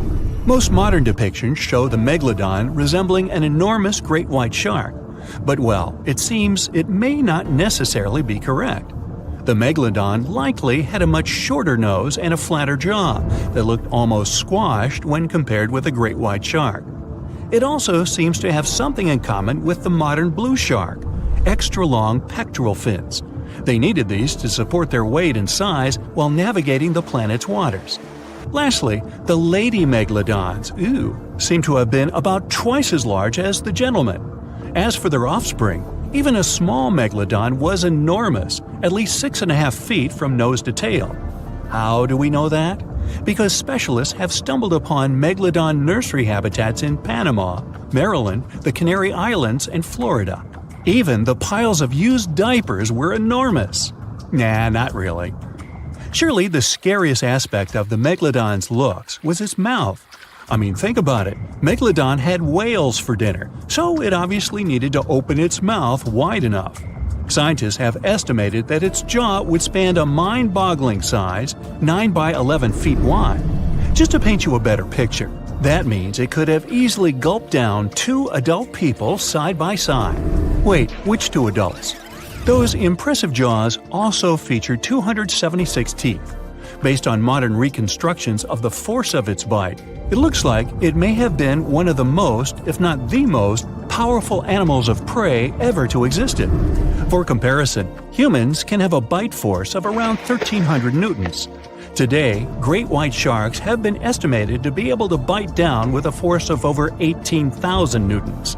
The megalodon tops all the records, with an estimated power of bite up to 10 times greater than that. It could basically crush a car with very little effort. Its teeth were also pretty amazing. Similar to sharks, the megalodon was fast in replacing its broken or worn teeth. With 4 or 5 rows of teeth in its mouth, it basically acted like a conveyor belt, growing back damaged or missing teeth within about 48 hours. This means that an adult megalodon probably would have grown several thousand teeth throughout its lifetime. It was nice of them to do that, though, since it's probably one of the reasons why megalodon teeth are so common in fossil records, and we're able to study them properly. To maintain its impressive physique, the megalodon had to eat somewhere around 2,500 pounds of food per day. Can't wrap your head around that? Well, it was the equivalent of 1.25 cows per day to survive. It's like if you had to eat 3,300 cans of tuna every day. I've used the word megalodon a lot, but have I mentioned where it comes from? When translated from Greek, it means giant tooth. Ah, those clever Greeks. However, this giant shark's full scientific name is a bit more complicated: Carcharocles megalodon. But are these gigantic predators actually extinct? We tend to believe so, but let's be honest for a second. We've come to know more about the surface of Mars than the depths of our oceans. Like, we've only explored 15% of our oceans altogether. Who knows what may be lying out there in the deep? Maybe some ancient predators? The Mariana Trench is the deepest oceanic trench on Earth. The Challenger Deep, its deepest part, is so deep that you could dip the whole of Mount Everest in there and it would still be over a mile above the surface. That's deep. If a megalodon or 2 ever needed a place to crash, that would be a discreet enough location. However, the Mariana Trench is not a particularly comfy place to be in. Because it's cold and steeped in total darkness and all. The temperatures here are around 36 degrees Fahrenheit all year round. And to top it all off, the pressure is 1,000 times stronger than at sea level. So it's safe to assume that if any megalodon is hiding in here, its teeth and bones might not be looking so good. Because of the intense pressure here in the Mariana Trench, proteins and calcium start to dissolve and disintegrate. That's why, for example, the Haddell snailfish, the deepest dwelling fish we've discovered, has evolved to feature flexible cartilage instead of bones. To survive here, the megalodon would also need to learn to navigate in complete darkness. That means it would have to either become luminescent or evolve to grow massive eyes like the giant squid. While it may sound like an intriguing and good idea for a movie script, most scientists don't think it's possible. Why? Well, most of them say it's because of the megalodon's size. Most foods that megalodons like to eat live in shallow ocean areas and not in the deep, deep sea. Specialists believe that if these animals were actually still roaming our waters, there's no way we wouldn't know about it. They would need to come up for dinner every now and then, right? Their food is also the most likely cause of why the megalodon is not alive anymore. While some specialists believe the megalodon became extinct because of a drop in the ocean water temperature, most scientists suggested that the shifting food chain dynamics may have been more to blame. Why? Because at some point, there was less and less of its primary food source, baleen whales, and at the same time, the numbers of its natural competitors, like smaller predatory sharks like the great white shark and whales, increased. The megalodon did live on this planet a lot more than we did, and way back when we didn't even exist yet.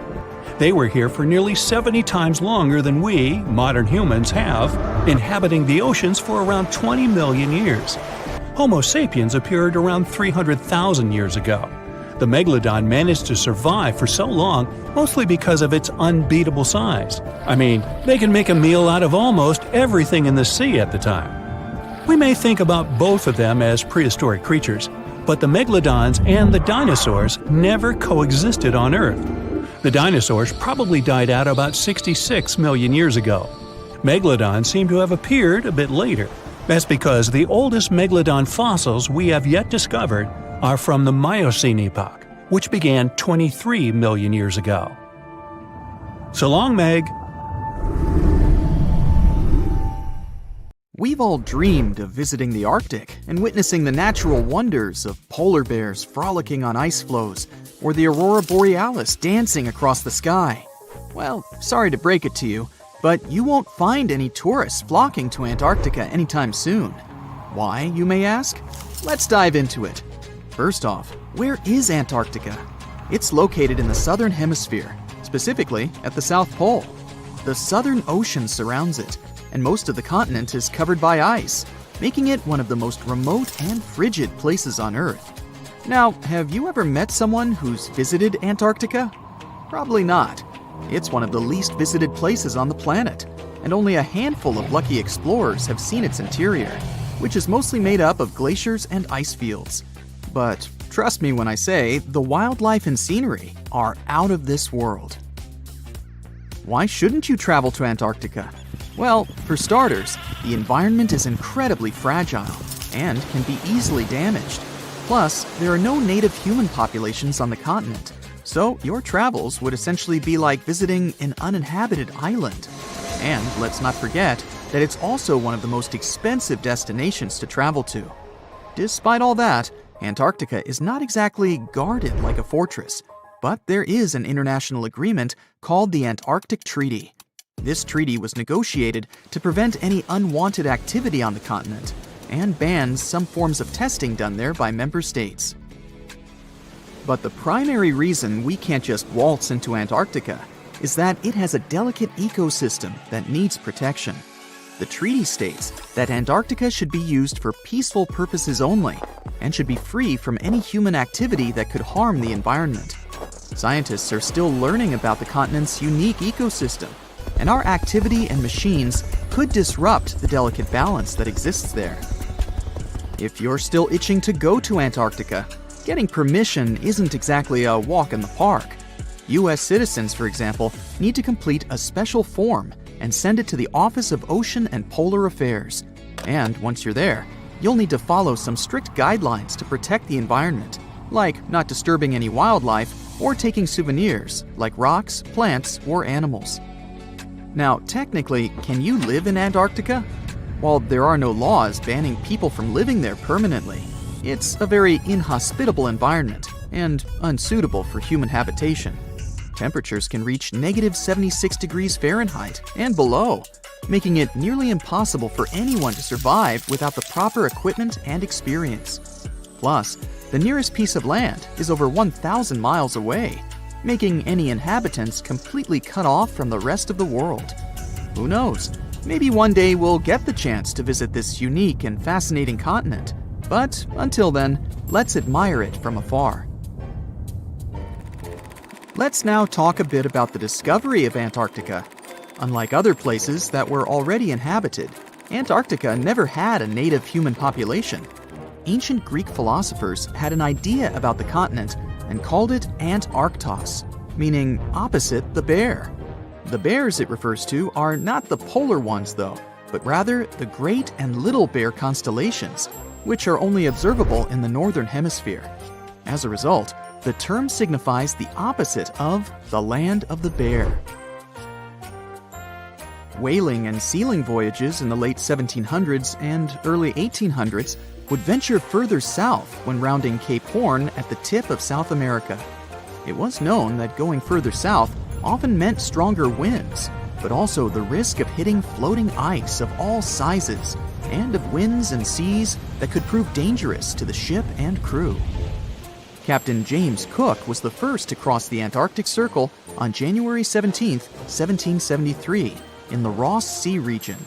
He reached a point further north a year later, and though he didn't sight land, he came to within 50 miles and saw deposits of rock held in icebergs, indicating that a more southerly land existed. The first sighting of Antarctica is widely acknowledged to have taken place in January of 1820, during the voyage of two ships under the command of Captain Fabian Gottlieb von Bellingshausen, as part of a 2-year exploratory expedition around the world to discover new lands. The captain's ships were the first to have crossed the Antarctic Circle since Cook. The first undisputed landing on Antarctica didn't happen until much later, on January 24, 1895, at Cape Adare during the whaling voyage of the ship Antarctic, led by Henrik Bull. A small boat with 6 or possibly 7 men on board rowed ashore during calm conditions. You might not believe it, but Antarctica is actually a desert. With all that ice, you'd think it'd be like a winter wonderland with snowball fights and hot cocoa all day long.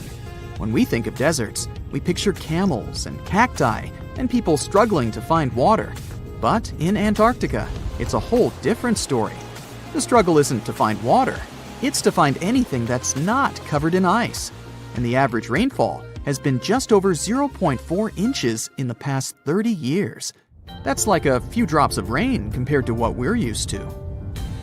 So technically, it's not the dunes or sizzling heat that makes a desert, well, a desert. It's the lack of precipitation. But don't worry, if you ever find yourself lost in Antarctica, you won't have to worry about getting thirsty. Just make sure you bring a jacket and some mittens, because it's cold enough to make you into a popsicle.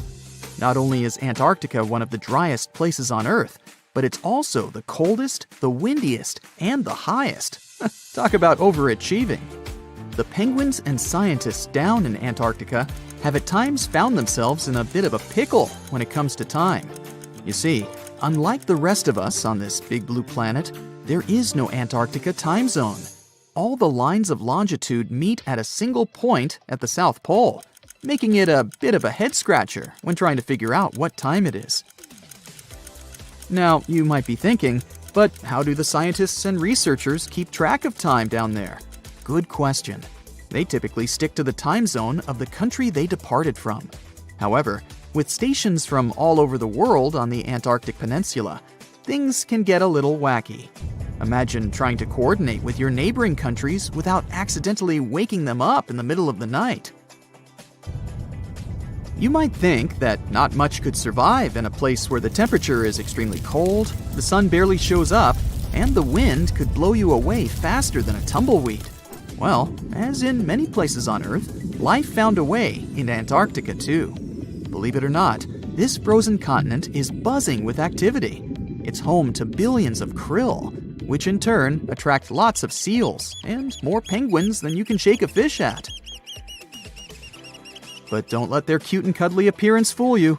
Penguins are the ultimate swimmers, with streamlined bodies that would make Olympic medal winners jealous. They come ashore to breed and chill, but their real talent is stealing pebbles from each other and forming mathematically precise huddles to stay warm. Antarctica is also home to the largest species of penguin on Earth. It's called the emperor penguin. Sure, these creatures are flightless birds, but that doesn't mean they can't jump. In fact, some of them can leap up to 120 inches. And let's not forget about the seals. With their furry bodies and special songs, these marine mammals are protected by the Antarctic Treaty, and they're thriving in the cool waters of the Southern Ocean too. But the real stars of the show are the whales. During the Antarctic summer, these huge creatures show up in droves to chow down on the abundant krill. It's indeed like a whale buffet down there. There's something curious about Scotland when seen from above. An almost perfectly straight line cuts right across the country from coast to coast. You might have never noticed, but that giant scar has existed for hundreds of millions of years. And right along its path lies one of Earth's biggest mysteries, the Loch Ness Monster. Meet the Great Glen Fault. Just like other major fault zones around the world, it was born because of the movement of Earth's tectonic plates. So let's go back in time, like 430 million years ago. At that point, a massive geological drama was going on called the Caledonian Orogeny. Now, orogeny is just a fancy scientific word for how mountains are formed. So, this whole region looked totally different back then. There were these three ancient continents called Laurentia, Baltica, and Avalonia. Think of them like, giant puzzle pieces slowly floating around on Earth's surface. Over millions of years, these enormous chunks of land drifted and eventually smashed into each other. When they collided, the edges of the continents crumpled and folded, kind of like a piece of paper bunching up when you push it from both sides. But some scientists believe the continents didn't just crash straight into each other. Instead, they started sliding sideways past one another. Imagine pressing your fingertips together and rubbing your hands back and forth. That sideways motion is what scientists call a strike-slip fault. What I mean is, these massive blocks of rock move side to side rather than up and down. So, bit by bit, the land on either side of the fault kept inching past each other, shifting by several miles over geologic time. During the late Cretaceous to early Tertiary, which happened roughly 66 million years ago, the region shifted once again. This time, scientists believe the land's displacement was about 64 miles. Then, the ice ages came along. Rivers and glaciers found that giant crack in the Earth and dug it out even more, making it deeper and wider. That's how they carved out the lakes that follow the fault's path. Finally, dump all of that into a geological blender, and there you have it, the Great Glen Fault in all of its majestic glory today. Yep, all that movement of the land helped sculpt the mountains and deep valleys that shape the highlands as we see now. Now, the interesting thing is, the story of the Great Glen Fault doesn't stop in Scotland. This scar in Earth's crust actually has a secret twin across the ocean. The fault probably continues on the other side of the North Atlantic, over in North America. But over there, it's no longer one continuous crack. About 200 million years ago, Earth decided to shake things up. That's when the Mid-Atlantic Ridge began forming, basically a giant underwater mountain range that started pushing the continents apart and broke the original fault. So now, the North American side of the Great Glen Fault shows up as what is now called the Cabot Fault, also known as the Long Range Fault. It slices through the length of northwestern Newfoundland in Canada and even stretches out into the Gulf of St. Lawrence. Meanwhile, back in Scotland, the fault lines up perfectly with the Great Glen, a valley about 62 miles long, stretching from Inverness in the northeast all the way to Fort William. And it's filled with gorgeous lochs. One of the largest and most famous of these lochs, of course, is Loch Ness. Yes, I'm talking about the Loch Ness, that mysterious stretch of water that's said to be home to the Loch Ness Monster. You know, the legendary creature with the long neck that likes to poke out of the water every now and then, and that sends shivers down the spines of anyone lucky or unlucky enough to catch a glimpse. At least, that's what people say. But despite many years of searching for the creature, everything from thermal imaging drones to miniature submarines, no one has found any real evidence of the monster. And one interesting fact is that the Loch Ness Monster might be directly linked to the Great Glen Fault. Some geologists think that plenty of Nessie sightings might actually be, well, just simple bubbles, big ones, and they were probably caused by the fault itself. The thing is, all the movement in this region hasn't been confined to millions of years ago. Over the past 150 years or so, there have been occasional moderate earthquakes rumbling through the highlands. When the fault lines shift, even just a tiny bit, they can release gas pockets trapped underground. Then, rising gas bubbles can disturb the surface of a lake, creating ripples, waves, or sudden bursts of movement across the water. And that's exactly the kind of thing that might look to someone standing on the shore like a giant creature swimming just beneath the surface. But in reality, it could simply be the Earth shifting by a fraction of an inch along that ancient fault. Or, as I like to put it, the lake has farted. Big question, is this region still moving? I mean, is this big geological map actually getting bigger nowadays? Well, it's hard to say, because scientists don't all agree. Some researchers think the Great Glen Fault is still active today. They consider it a reactivated strike-slip fault, meaning there might still be some action happening deep underground. The rocks on either side might still be straining and inching past each other. And in fact, occasional moderate tremors have been recorded over the past 150 years, usually with magnitudes of around 3 or 4. But not everyone is convinced. Other scientists point out that there is no solid evidence of significant modern activity along the main fault, and the seismic activity over the past few centuries hasn't been strong enough to prove the fault is seriously on the move. Take the Inverness earthquake that happened in 1901, for instance. To this day, it's considered one of the strongest that ever happened in Scotland. People felt it all across the country, and the earthquake damaged several buildings in Inverness. The situation was so intense that it gave the feeling of, oh boy, this crack is definitely growing. But the specialists aren't so convinced. Some believe it likely happened on a secondary fault connected to the Great Glen Fault, but not directly on the main fault itself. So, once again, it's hard to say for sure whether the Great Glen Fault is still actively moving today. Despite all the different studies and debates over many years, there are only a few conclusions about this huge gap that everyone agrees on. The fault is unusually straight, it is super ancient, and it is extremely deep by any standards. That's not the only cool fact about Scotland's territory, though. Let's travel to the islands that lie off the northwest coast of the mainland, to the Isle of Skye. This place was once home to a wide variety of dinosaurs during the Middle Jurassic period. The thing is, finding dinosaur fossils from this time period is super rare, but the Isle of Skye is an exception. Specialists discovered that about 167 million years ago, give or take, dinosaurs were mingling on the muddy edges of a warm lagoon over there. As they gathered around this ancient watering hole, they left behind layers of overlapping footprints. Specialists first noticed these tracks in the early 1890s, but at the time, they concluded that the impressions were petrified burrows of ancient fish. But then, in 2019, a graduate student from the University of Edinburgh went there and figured, nah, these are definitely three-toed dinosaur footprints. And he was right. Over several years of fieldwork, he and his colleagues discovered more than 130 individual prints. The team believes that the tracks were left by megalosaurs. These were large dinosaurs, around 20 feet long, and they were serious meat-eaters. In fact, they sat right at the top of the local food chain during the Middle Jurassic.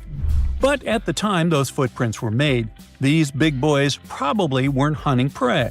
No, their tracks show that they were just walking around, wandering in different directions, probably hanging out near the water. And this spot is so special because it gives us a rare peek into what life was like in the Jurassic period. Hey there, curious history buffs! Have you heard the legend of the ancient race of giants of Nevada? Yes, I'm talking about actual giants that allegedly lived thousands of years ago. Now I know what you're thinking. Giants, really? Well, archaeological finds add fuel to this debate too. And here's where it gets interesting. Lovelock Cave was indeed used as a burial site, and some of the remains found there are much larger than average human bones. The cave is by the Humboldt Sink in western Nevada. It was once part of an enormous lake, which eventually dried up, leaving a number of smaller ones, including the Humboldt Sink.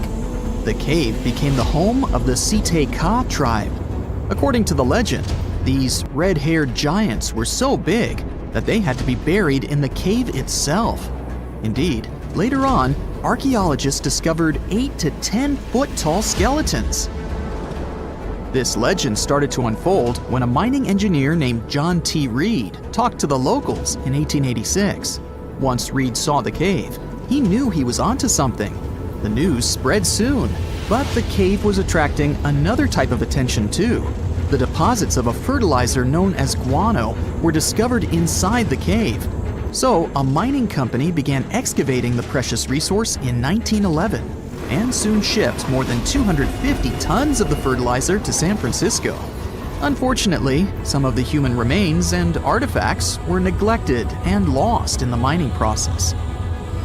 This led to an official excavation in 1912 and 1924. After the top layer of guano had been mined, strange objects started to surface. Around the area, the earliest evidence of human habitation dates back about 4,000 years. The Lovelock culture lasted for some 3,000 years, and they left us with 10,000 stunning artifacts. The pits in the cave were like a series of time capsules hidden at different depths. Archaeologists determined the age of each pit by its depth. It turns out that many different groups used the cave for storage over a really long time, and the things they stored there give us a really cool glimpse into their cultures. It's like a giant ancient storage unit full of hidden treasures. What have the researchers found besides the giant bones, you might ask? Some other bodies were mummified using a method similar to the one applied by ancient Egyptians. These remains also had something in common with the bodies discovered as far south as Lake Titicaca. Both mummies had some red hair, yet there are scientists who believe this reddish hue is the result of the interaction with the environment in which the bodies stayed. So, while the story of the red-haired giants may be a wild and intriguing tale, not everyone is convinced. Some experts believe that the bones found in Lovelock Cave are simply the remains of prehistoric animals, like mammoths or sloths. But others insist that there's something more to the story.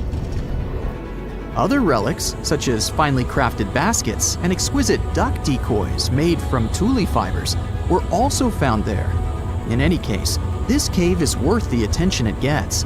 By the way, you can still visit this cave today and see the pits of different depths with your own eyes. But let me tell you one thing. It's in a hot, dry, and isolated place. Archaeologists have made another discovery that seems to be straight out of a legend. They think they found the palace of the one and only Odysseus, who was the legendary Greek king of Ithaca and the hero of Homer's epic poem. Move over, Indiana Jones. We've got some real-life adventure happening here from around 1300 BCE. Apparently, this is the only palace mentioned in Homer's epic poems that hasn't been found. The excavations have been made on the Ionian Islands, and the view from the ruins found on the island of Ithaca are exactly as described in the Odyssey, says the professor who led the excavation team. Known to the ancient Romans as Ulysses, the Greek hero took 10 years to return home to Ithaca after the fall of Troy. For many years, Homer's other epic, called the Iliad, which tells the story of the protracted siege of Troy by the Greeks, was regarded as a myth too. But then, in the 1870s, Troy was rediscovered in modern-day Turkey's Çanakkale city. So, if they found Troy, who's to say they couldn't find Odysseus's home? The researchers were following Homer's words as a roadmap. The excavation site has a building complex with 2 levels. It has important finds, such as storerooms and workshops, a complicated drainage system, and fragments of pottery. It also has a well from the 8th century BCE, which is around the time when Odysseus is believed to have been the king. Yet, not everyone is convinced that the team has actually discovered the home of Odysseus. A British researcher named Robert Biddlestone insists that Homer's description of ancient Ithaca isn't very similar to the island that now has its name, and that Odysseus's kingdom was actually on the Isle of Cephalonia. However, Italian archaeologist Adriano La Regina might have a more realistic approach to this debate. He says that whether this find has a connection to Ulysses or not, what's more important is the discovery of this royal palace. Once upon a time, in a land far away, the Klamath Indians spread a legend about the creation of Crater Lake. Okay, maybe this land is not that far away, and it still exists. You can find it in south central Oregon, in the western United States. Anyway, the legend has it that this lake was formed in a vicious battle between two volcanoes, Mount Mazama and Mount Shasta. Then the spirits of Earth and the sky, which are Lao, who ruled the below world, and Skel, the chief of the above world, joined the fight. It turned into a geological drama. During the battle, darkness veiled the land. The fight was over when Mount Mazama collapsed and sent Lao back into the underworld. Then the rain filled the pit and created a lake in the place where the mountain had once stood. Flash forward to our time. Scientists have discovered that Mount Mazama did erupt 7,700 years ago. Artifacts found in the area prove that the legend indeed contains some details about the explosion. The tale says that red-hot rocks were flying through the sky. This happened during the volcanic eruption that caused the mountain to collapse. This created the volcanic caldera, which later on got filled with water. What makes this legend came true story unusual is how long it has existed. According to researchers, these types of verbal stories lose their credibility within 600 to 700 years. That's why the legend about the creation of Crater Lake is so unique. So many generations, for hundreds of years, have been accurately passing down the information. This volcanic crater lake is now in a national park. It's famous for its deep blue color. The water in it is extremely clear. If you visit it today, the water you'll see won't be the same as for someone who will visit the place 250 years later. Because there are no rivers flowing into or out of the lake, the existing water evaporates and the lake gets filled again by rain and snowfall. Basically, every 250 years, the water is replaced. Plus, this lake is almost 2,000 feet deep, which makes it the deepest lake in the United States. Swimming is okay in the lake, but there's only one legal and safe trail to get to the shore. There are other activities, such as fishing and boat tours. Shared human experiences, such as birth, marriage, and aging, may explain why certain tales are shared globally. Similar struggles and obstacles faced by humans around the world generate similar themes in traditional stories about love, parenting, and mortality. So, do you have legends or tales you've heard of from your grandparents? Who knows? Maybe your ancestors too witnessed a cool historical event. For years, the world's most valuable shipwreck was just a legend, until now. It has finally been found, and among the wreckage was a real treasure worth $1.1 billion. To understand this better, we need to go back to 1622. That year, the mighty Spanish galleon Nuestra Señora de Atocha set sail from Havana, packed with riches belonging both to King Philip IV of Spain and to the wealthy members of the crew. We're talking about gold, silver, copper, and emeralds from Colombia, Peru, Mexico, and Venezuela. The cargo was so large, totaling more than 40 tons, and so vast that it took 2 months to transport it to the ship. The ship was also packed with people. There were 265 people on board. At first, everything went well, but then came the Florida Straits and trouble. The crew found themselves lost in the night that was not only cold, but also stormy. And before long, they were facing a powerful hurricane. The wind tore the masts apart. Giant waves destroyed the rudder, and soon, the Atocha was sinking toward the darkness of the seabed. The disaster that night meant a huge loss of wealth for King Philip IV, but even worse was the loss of life. Of the original 265 crew members, only 5 survived. They managed to climb up the mizzen of the ship, the only part that remained above water. With all that treasure gone, the Spanish were quick to spring into action and devised a salvage operation. 5 ships were sent to recover the cargo. The plan seemed simple and easy. After all, the hatches were securely locked, so the treasure could still be there. But almost immediately, things went wrong. For example, one of the 5 ships ran aground before it could even begin its journey. In the end, the search dragged on for 60 years, and many factors contributed to the mission's failure. That may not seem so bad today, but back then, divers didn't have the technology or safety equipment that we have today. Exploring the seabed was risky, and more often than not, it led nowhere. While searching for the Atocha, the rescuers found traces of another vessel, the Santa Margarita, the Atocha's sister ship. Another hurricane passed through the region a month after the sinking. The seabed became a jigsaw puzzle with pieces of the ship scattered everywhere. The rescue mission became almost impossible. Over time, the Spanish managed to recover part of the Santa Margarita's cargo, but Atocha's treasure seemed lost forever. Even so, no one forgot that story. Then in 1969, more than 300 years after the sinking, everything began to change. An experienced deep-sea diver, Mel Fisher, stepped in and decided to rewrite history. Mel had already spent a big part of his life at the bottom of the sea. He and his wife even ran a diving school in California. So, Mel gathered his family and moved to the other side of the country. He led a new team of hunters whose mission was clear: to find the lost treasure of the legendary Atocha. They had little more than a boat, some diving equipment, and metal detectors, but that was enough to get them started. They focused on a region called the Matacumbe Keys, mentioned in several 17th century documents. In the first year, they traveled more than 100,000 miles but found absolutely nothing. It seemed like an impossible dream. But Mel still had a card up his sleeve. Eugene Lyon, a historian who would change the course of the search. Eugene delved into the Spanish archives in search of clues about the shipwreck. It was there that he found an important document that mentioned a group of people trying to save it. On the last page, it was mentioned that an area 100 miles from where Mel was searching had been the scene of the main exploration. This little piece of information was the needle in the haystack they needed. They rerouted the ship and soon arrived at the new location.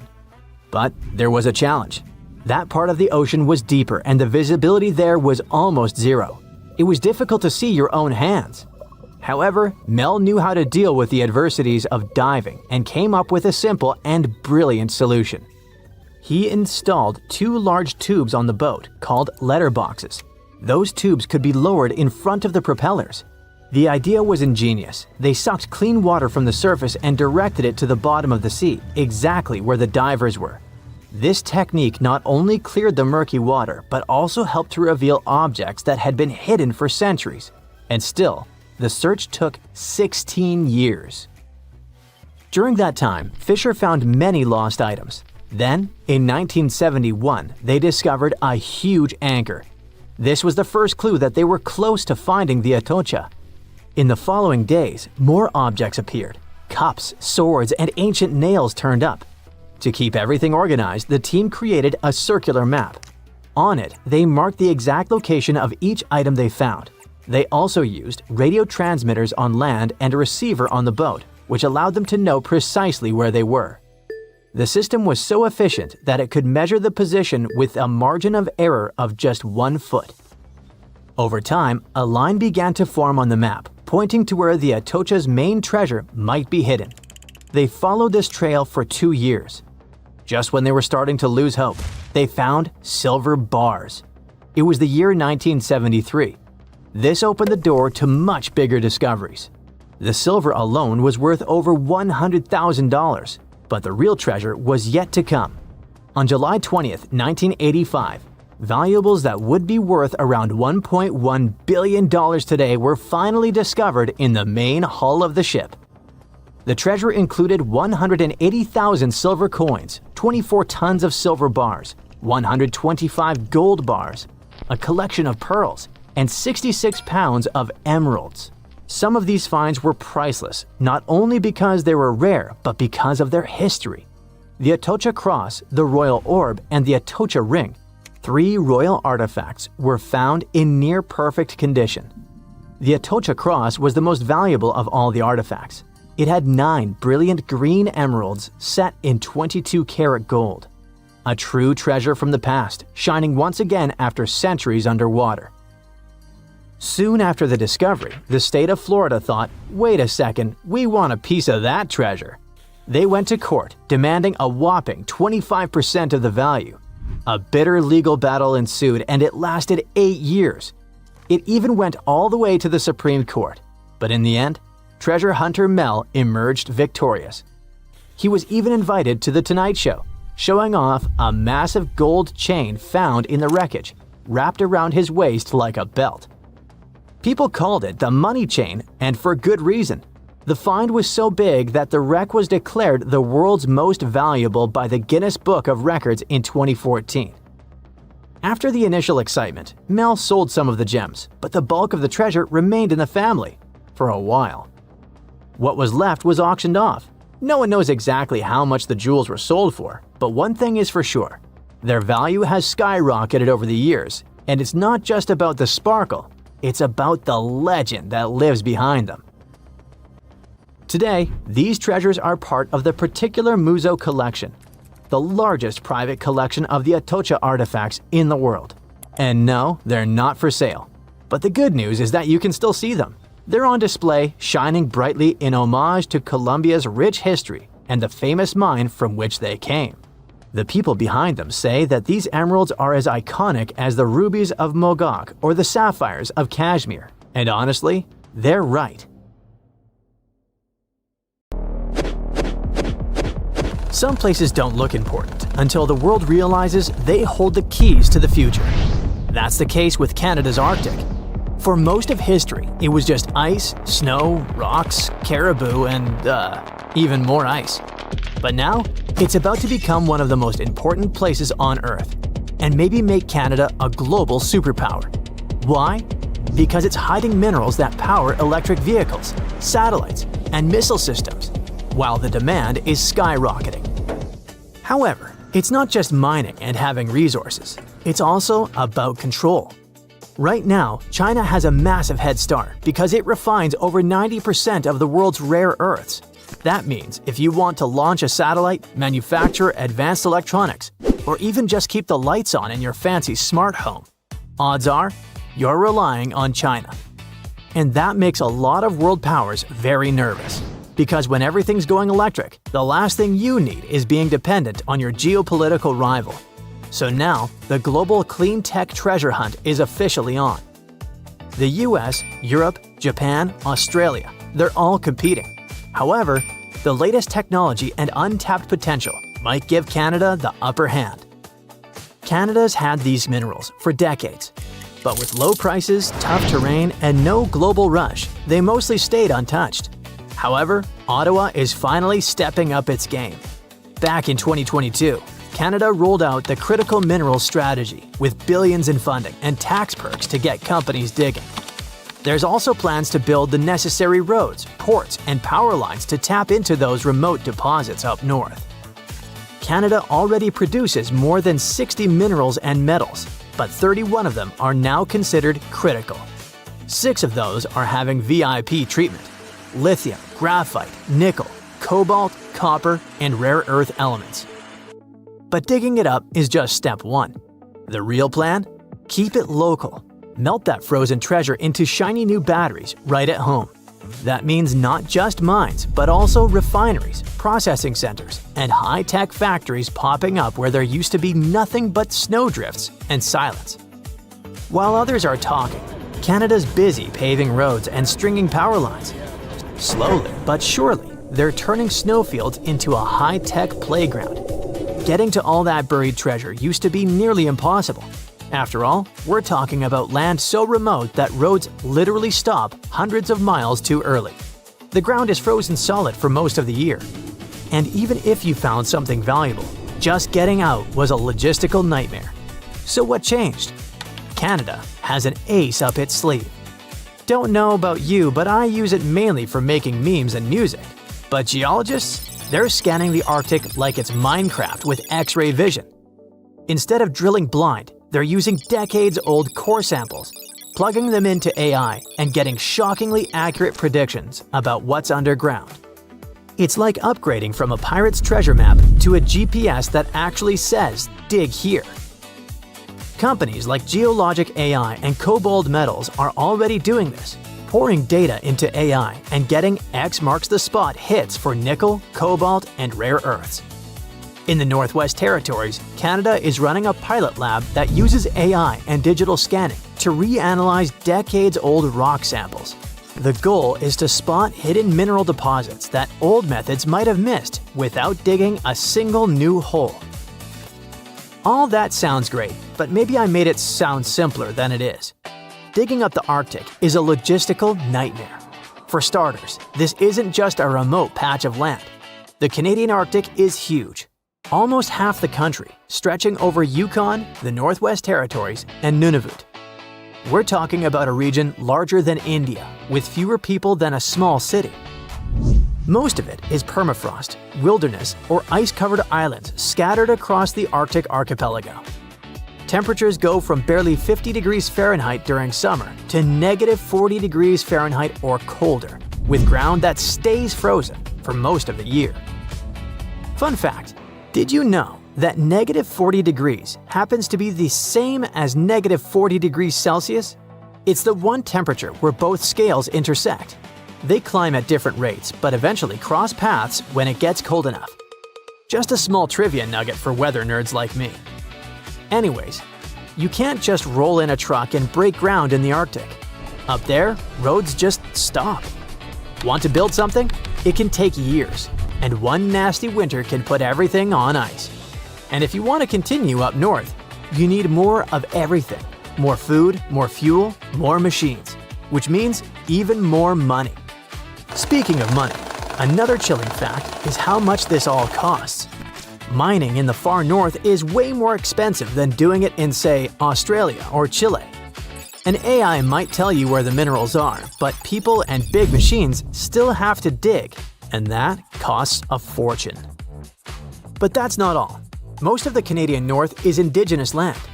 First Nations, Inuit, and Métis communities have lived there for thousands of years, and mineral hotspots often sit right on their ancestral grounds. So when Canada talks about unlocking the Arctic, it's not just a question of roads and robots. It's a question of partnership and collaboration. And that's not optional. Legally, projects on Indigenous land require consultation and, in many cases, consent. The good news, some communities aren't just involved, they're leading the way. In regions like Nunavut and the Northwest Territories, Indigenous-owned corporations and world powers are already shaping how development happens on their terms. If Canada wants to pull this off, it's going to need more than tech and funding. It's going to need trust. So with all that in mind, can Canada pull this off? Honestly? With technological advancements and partnerships, it doesn't seem impossible. But Canada isn't just doing one thing right. It's doing a bunch of things at the same time. Let's recap. Hidden resources? Checked. New strategy? In place. Big funding? Approved. AI tools? Deployed. Indigenous partnerships? Underway. Infrastructure? Already breaking ground. It's a snowball turning into an avalanche. Exploration boosts investment. Investment speeds up roads. Roads unlock more deposits. More deposits attract more factories. It's a feedback loop, and if they keep feeding it, the whole Arctic operation could go from an idea to empire faster than anyone expects, giving a whole new meaning to the phrase frozen assets. But this doesn't just help Canada. It could save the US a whole lot of trouble. If all goes to plan, the US won't need to ship rare earths halfway across the planet. It can just look north, wave at the caribou, and get what it needs from its closest neighbor. That's why the US has publicly backed the effort, offering support and funding to help build a trusted North American supply chain. For Canada, this could be the moment it stops being just a supplier of raw materials and starts becoming a critical power broker in the clean tech economy. For the US, it's like discovering your neighbor has been secretly building a battery factory in their backyard while you were building electric vehicles. And globally? Well, the abundance of resources tends to lower the prices, and that's always a good thing for us regular people. Cheaper cobalt, nickel, and lithium mean cheaper batteries. And cheaper batteries mean more affordable electric vehicles, energy storage, phones, laptops, the works. Now, don't get too excited just yet. Like we said, mining in the Arctic isn't cheap. But in theory, once Canada's clean tech engine is fully up and humming, more supply and shorter supply chains should gradually bring costs down. And it's not just about price tags, it's about stability. Right now, if one country cuts exports or gets caught in politics, everything down the line gets shaky. But with Canada stepping in as a reliable supplier, the global system might get a bit more breathing room. Manufacturers can stop sweating over single points of failure and start building with confidence. In 1994, the Sherman family bought a small ranch in the state of Utah, 150 miles southeast of Salt Lake City. A spacious house, beautiful nature, a starry sky. One night, Terry Sherman heard a strange noise coming from the outside. He went out of the house and saw a huge wolf. He had never seen a wolf of this size. Terry chased the animal away and ran after it, but the wolf's tracks were lost. It was as if it had disappeared into thin air. This was just one of the many creepy and strange cases that occurred at Skinwalker Ranch. The land where the farm is located used to be inhabited by the Ute people. In the past, they clashed with the Navajo, who, according to legend, sent skinwalkers on them. According to locals, a skinwalker is an evil witch who can take the form of any animal or human. There are rumors that skinwalkers still wander in this area. Perhaps the Sherman family saw one of them, but it's not that important. The fact is that the appearance of the huge wolf was just the beginning. Over the next 2 years, the family reported strange flashes of light, mysterious objects in the sky, crop circles, and mysterious voices that seemed to hover overhead. But the worst thing was the damage to livestock. The Sherman family, fortunately, acted contrary to all the cliches of horror movies. In 1996, they sold the cottage to Robert Bigelow, a man who had a lot of money and was interested in buying this particular ranch. But why? Because Robert Bigelow was a fan of strange, unusual phenomenon. He founded the National Institute for Discovery Science, or NIDSI, and the area where Skinwalker Ranch is located had been the center of attraction for creepy things. Since the 1950s, there have been hundreds of reports of mysterious objects in the sky in this region. And no, those are not your typical round flying saucers. People talked about different bright lights that took the form of doorways or portals. So, Robert Bigelow and his NIDSI reported on glowing figures and animal diseases. But over the years of research, they could not provide any reliable evidence of the existence of something extraordinary. People saw all those strange phenomena, but their equipment didn't catch anything. So it all looked like a big hoax. But in 2016, something interesting happened. Skinwalker Ranch was sold to an anonymous buyer. 4 years later, the new owner did something no one had done before.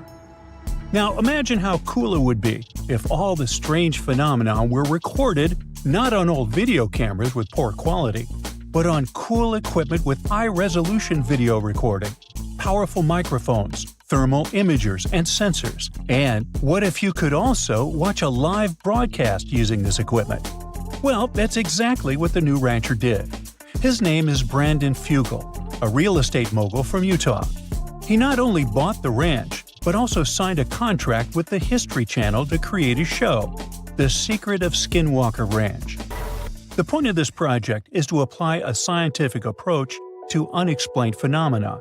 To do this, he turned the ranch into a big reality show that's been running for 5 years. The first thing Brandon Fugel stated was that there would be no falsifications, fakes, or computer graphics. No show exploring strange phenomena can compare with this one in terms of realism and authenticity. Fugel uses thermographic imaging systems, plane transponder data receivers, magnetometers, special cameras that detect infrared radiation and convert it to images, and other complicated scientific equipment. He shares all the data with the audience and allows the most devoted fans of the show to monitor 50 cameras with microphones installed throughout the territory live at any moment. For money, of course. Membership in the Skinwalker Ranch Insiders program starts at $8 per month. During the entire existence of the show, more than 10,000 people have signed up. Participants can not only watch the ranch through cameras, but also rotate them and zoom in and out. In addition to cameras and thermal imagers, Fugel launched special lasers into the sky that reflect off any surface. If the sky is clear, the lasers go far up. If there's an object, the lasers reflect off it. In one of the episodes, they used this equipment to detect something flying and invisible. Fugel also said that he had seen strange flying objects with his own eyes. Skinwalker Ranch turned out to be a real twilight zone for him. Now one day, the camera footage showed one of the doors slam shut. Just like that, without any wind. Other terrible phenomena are connected with livestock. Animals often get hurt, and many of them simply don't survive. And there are loads of such strange, unexplained cases. Each episode of The Secret of Skinwalker Ranch is dedicated to a phenomenon and its exploration. But has expensive equipment helped to unravel any secrets or prove the existence of extraterrestrial or mystical forces? If this had been confirmed, the whole world would probably already know about it. Therefore, at the moment, it's just an interesting show for fans of mysterious phenomena. There's no direct evidence of the existence of anything unusual there. But, at the same time, there's no explanation for many creepy things. The show offers a huge scope for speculation and research. Local folklore, flying objects, strange voices, not unlike mine, and many unexplained phenomenon are all in one place. If all these stories are true, why are they happening exactly in this area? There are a lot of theories, but let's look at a few of the most popular ones. The first and most obvious one. Imagine that you have a popular show that makes you money. People watch it only because it shows mysterious, inexplicable things. But what if there's an explanation? In this case, the popularity of the show will drop and you'll lose money. It's logical, but why would a real estate mogul with a fortune of several $billion deceive people? Besides, if you watch some episodes, you'll see that Fugel is truly passionate about this project. One of the most popular theories is about visitors from other planets. After all, we have glowing flying objects, bright lights in the sky, electrical interferences, and the ability to elude camera lenses. Also, some believe that an unknown object is hidden in the mountain, located next to the ranch. What if it's a spaceship that crashed there millions of years ago and was swallowed by the mountain?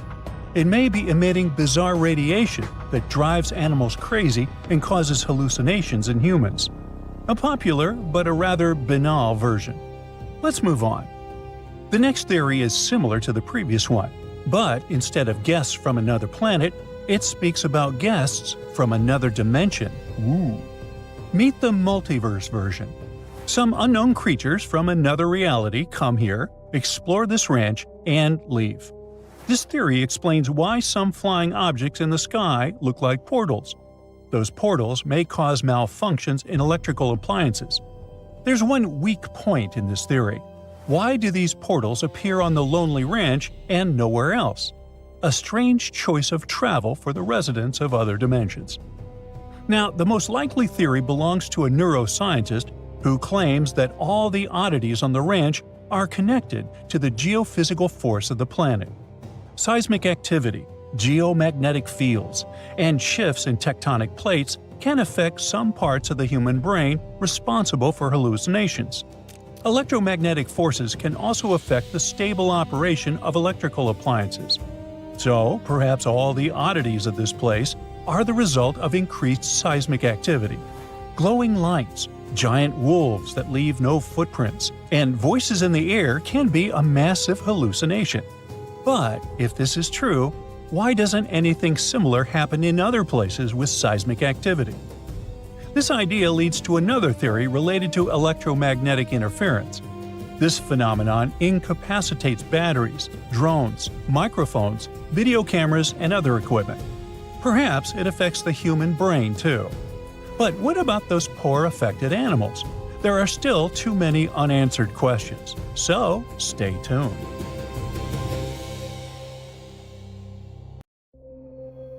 This is a real human brain. Well, it was, until a hot cloud of ash turned it into glass.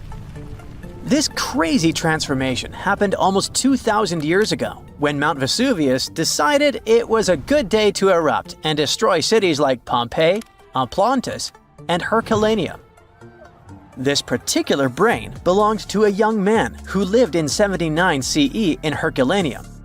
Not the most famous Roman town, but it was the first place that was discovered under Vesuvius's ashes way back in 1709. Around 200 years later, archaeologists found the remains of this young man lying face down on a bed.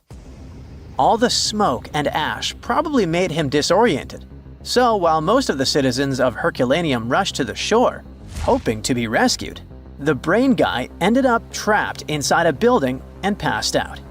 Weirdly enough, this saved his brain from completely disappearing. How in the world does a brain turn into glass? Well, when Mount Vesuvius erupted, it didn't expel just lava. It also sent away a really hot cloud of ash before the solidified lava could flow down. This type of lava, known as pyroclastic flow, could get as hot as 869 degrees Fahrenheit, an insane temperature, we know. Hot enough to melt your brain, but not hot enough to turn it into glass. The cloud of ash, however, can reach temperatures between 932 degrees Fahrenheit to 1,112 degrees Fahrenheit. But to turn something into glass, you don't just need heat, you need rapid cooling too. To put it simply, you have to heat something to a very high temperature until it melts into a liquid. If you let it cool down slowly, the molecules of this liquid will start to calmly organize themselves in the shape of crystals. But if this something cools down super fast, it will solidify in whatever shape the liquid was. It's like making ice cubes. If you pour water into a tray and stick it in the freezer, it will turn into ice because it cools down quickly. But if you leave the water out at room temperature, it'll just evaporate.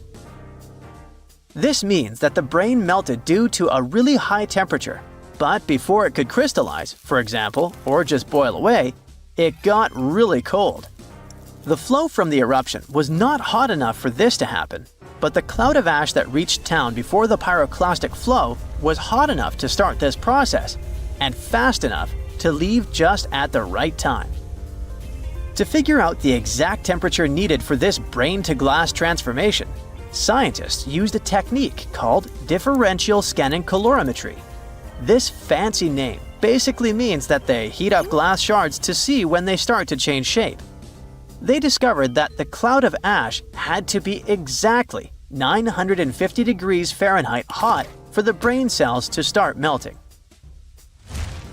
Now, remember how I said this guy was inside a building, but most of the citizens were outside? Well, those people were also exposed to this drastic change in temperature, but they didn't turn into glass because they were not being protected by the walls of a building. The protection provided by the skull surely helped our guy, but it was not enough. And since other people didn't have the same protection, their brains basically poofed. And before you ask, no other parts of his body turned into glass. You see, you need some liquid for the glass-making process to happen. The brain has a lot of water and fat, which makes it a prime candidate for the glassification process. Yes, I've just made that word up. Other organs might have contained liquid, but they weren't as protected as the brain, so they were destroyed by the heat. And bones?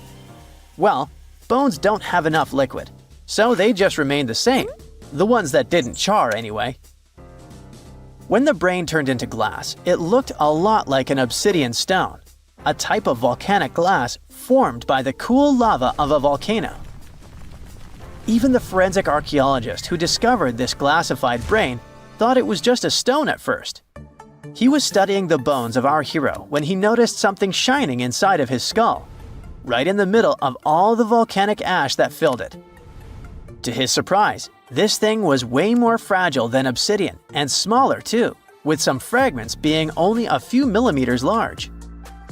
He only figured this was part of that guy's brain after he took the glass to the lab. With the help of a microscope, he discovered that this was not a stone but an organic tissue, which is basically cells that form our organs. This organic tissue was made by protein, a molecule produced by living things like animals and plants. And this was not just any protein. This one was specific to the human brain because every organ is made of different types of protein. The researchers also found nerve cells preserved inside this glass, complete with the tendrils that help them receive and send messages. The microscope also showed what was left of myelin, a fatty substance that gives a speed boost to the messages traveling along the nerves. This isn't the first time scientists discovered preserved human brains. In fact, more than 4,000 brains have been found since the 17th century. It may not look like a big number, but keep in mind that finding only the brain preserved in a skeleton while the other organs are gone is not that common. You see, the human brain is actually the first thing that decomposes when we're 6 feet under, and it usually turns into liquid. When scientists stumble upon a human brain, it's usually dried, frozen, or literally turned into soap. A brain can be dehydrated if a person perishes in a place that is very hot, like a desert. Frozen brains are found, obviously, in places that are super cold, like polar tundras. A brain turned into soap may sound weird, but the saponification process is not that rare. You need a lot of fat and oils to make soap, and the human brain is filled with this. It's a complex process, but if you find a brain that turned into soap, it must have been buried in a place that is very wet and has little oxygen. Back in 1982, for example, construction workers found dozens of human skeletons in a pond in Florida. They were all 8,000 years old, and 91 of them actually had their brains still somewhat intact. And by intact, I mean they turned into jelly soap. During the 2000s, the brains of 45 people were found in Spain, preserved because of this saponification process. This discovery helped researchers understand the chemical composition of the brains and even the weather conditions of the moment when these people passed away. Scientists also discovered two 3,700-year-old brains in Turkey that belonged to a middle-aged man and a teenager that were trying to escape an attack on their city. This time, the brains turned into charcoal because of a super hot fire. And even though their skulls preserved the brains in this state, the heating and cooling process was probably not intense enough to glassify them. But this? It's the first time in history that scientists have found a brain that naturally turned into glass. It's like finding a unicorn, but in a more scientific way. So what does this discovery mean? Well, for starters, it gives us a glimpse into the lives of those who existed such a long time ago. Secondly, it taught scientists an amazing way to preserve the human brain. It also shows just how powerful nature can be. Powerful enough to turn a brain into glass, but delicate enough to preserve it for thousands of years. So, let's give a shout out to the young man who unknowingly contributed to science. He probably had no idea that his brain would one day be the star of a groundbreaking discovery. His tragic end has given us a fascinating peek into the past. This place has no time zone, no landmass, and the sun rises and sets here just once a year. For over 400 years, since the era of King Henry VIII, thousands of explorers from all over the world were trying to reach this elusive spot, the North Pole. Some were hoping to find a northwest or northeast passage to China and the Indies, and others just wanted to see what it was like. In 1773, the British Royal Navy organized the first scientific expedition to the North Pole. Constantine Phipps volunteered to lead the mission. It was difficult for the two ships to move through thick ice, and they had to be towed using smaller boats. At some point, Phipps was ready to leave the ships as they saw a completely frozen sea. But in the end, they broke free from the ice and escaped into the open sea to return home without reaching the goal.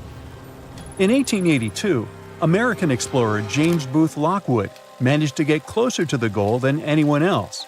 By that time, at least 750 people in 42 expeditions had lost their lives trying to make it to the pole.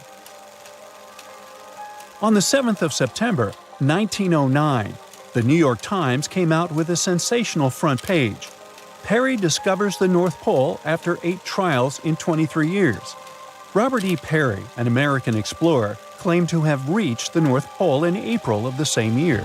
But communication back then was slower than now, so the message had only reached New York by September. A week before the famous headline, the New York Herald had published its own front-page sensation. The North Pole is discovered by Dr. Frederick A. Cook. Cook, another American explorer, had vanished into the Arctic for over a year and had everyone convinced he reached the pole in April 1908, a whole year before Perry. It was tricky to provide evidence any of them had actually reached the goal back then. Their goal was constantly moving on sea ice, unlike the South Pole on steady land, so they couldn't just leave a flag or some other proof there.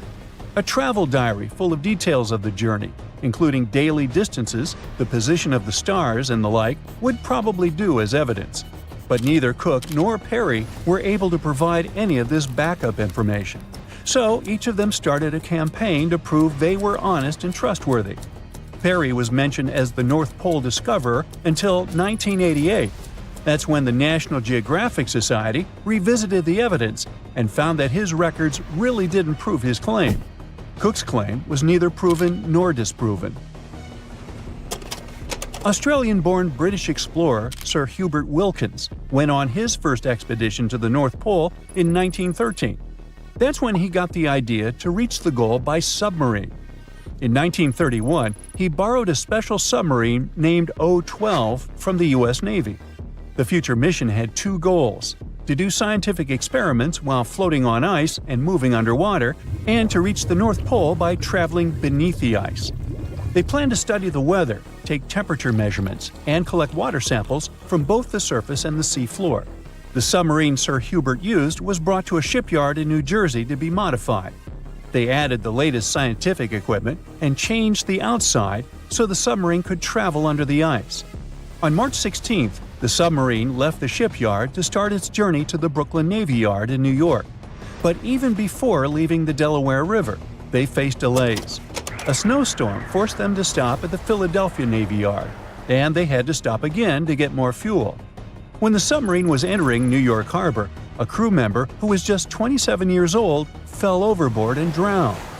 The submarine was officially renamed Nautilus, and the grandson of Jules Verne, the author of 20,000 Leagues Under the Sea, which inspired the new name, was there to see it. Before starting their journey, the crew tested the Nautilus in different spots off the New England coast. They faced criticism and were already 2 months behind schedule, so they decided to head straight to England. During their trip across the Atlantic, they sailed into severe storms. On the 13th of June, the starboard engine broke down. Then, the port engine failed because it was overused. While crossing the Atlantic, Sir Hubert Wilkins kept radioing the submarine's position back to the United States. After both engines failed, they sent out an SOS. On June 15th, the USS Wyoming, a huge ship on a training cruise with naval students, reached the Nautilus. The Wyoming towed the broken submarine to Queenstown, Ireland, and then it was taken to Davenport, England for repairs. They had to wait for spare parts from the United States, which caused more delays. Once the Nautilus was fixed, they headed to Bergen, Norway, to meet the submarine science officers and get more equipment. One of the most important additions in Bergen was a diving chamber, which allowed them to lower scientific tools into the water through a special hatch. On August 5th, the Nautilus finally left Bergen and headed north to find ice floes. They had lots of delays because of mechanical problems and storms. One storm even made the submarine tilt at crazy angles. Finally, on August 19th, they saw the first ice floe. For a few days, they followed the ice's edge, looking for a good spot to dive. 3 days later, they tried to dive under the ice, but discovered that the submarine's diving rudders were missing. One diver went overboard to check and saw that someone must have broken off the rudders on purpose. This made Wilkins think that someone on the crew had sabotaged the submarine because they didn't trust the mission. Even without the rudders, Wilkins still wanted to do some of his scientific experiments. On the last day of August, they found a way to force the Nautilus under a 3-foot thick ice floe. They had to fill the ballast tanks and adjust the trim. They managed to make more dives under this ice this way before the journey ended. After a few more days of trying to do research, Wilkins decided it was too dangerous to stay at sea. The Nautilus arrived at Svalbard, the Norwegian archipelago between mainland Norway and the North Pole, on September 8th, after going through the worst storm of the trip. They planned to go to a port in England, but another storm caused a lot of damage and made the engines fail, so they had to stop in Bergen again. After getting permission from the United States Shipping Board, the Nautilus was towed out of Bergen and sunk in a Norwegian fjord on November 13, 1931. In 1958, a U.S. submarine with the same name, Nautilus, became the first vessel that reached the North Pole by traveling under the ice. This Nautilus was much bigger than the submarines that came before it. It was 319 feet long and weighed 3,590 tons. For comparison, the other Nautilus was 175 feet long. Unlike other submarines, the new Nautilus could stay underwater for a longer time because of its special atomic engine didn't need air and only used a tiny amount of nuclear fuel. On July 23, 1958, it left Pearl Harbor, Hawaii on Operation Sunshine. There were 116 people on board: Commander Anderson, 111 officers and crew, and 4 civilian scientists. The Nautilus traveled north through the Bering Strait and only surfaced once at Point Barrow, Alaska. On August 1st, the submarine left the north coast of Alaska and dove under the Arctic ice cap. The submarine traveled at a depth of 500 feet, with the ice above it between 10 to 50 feet thick.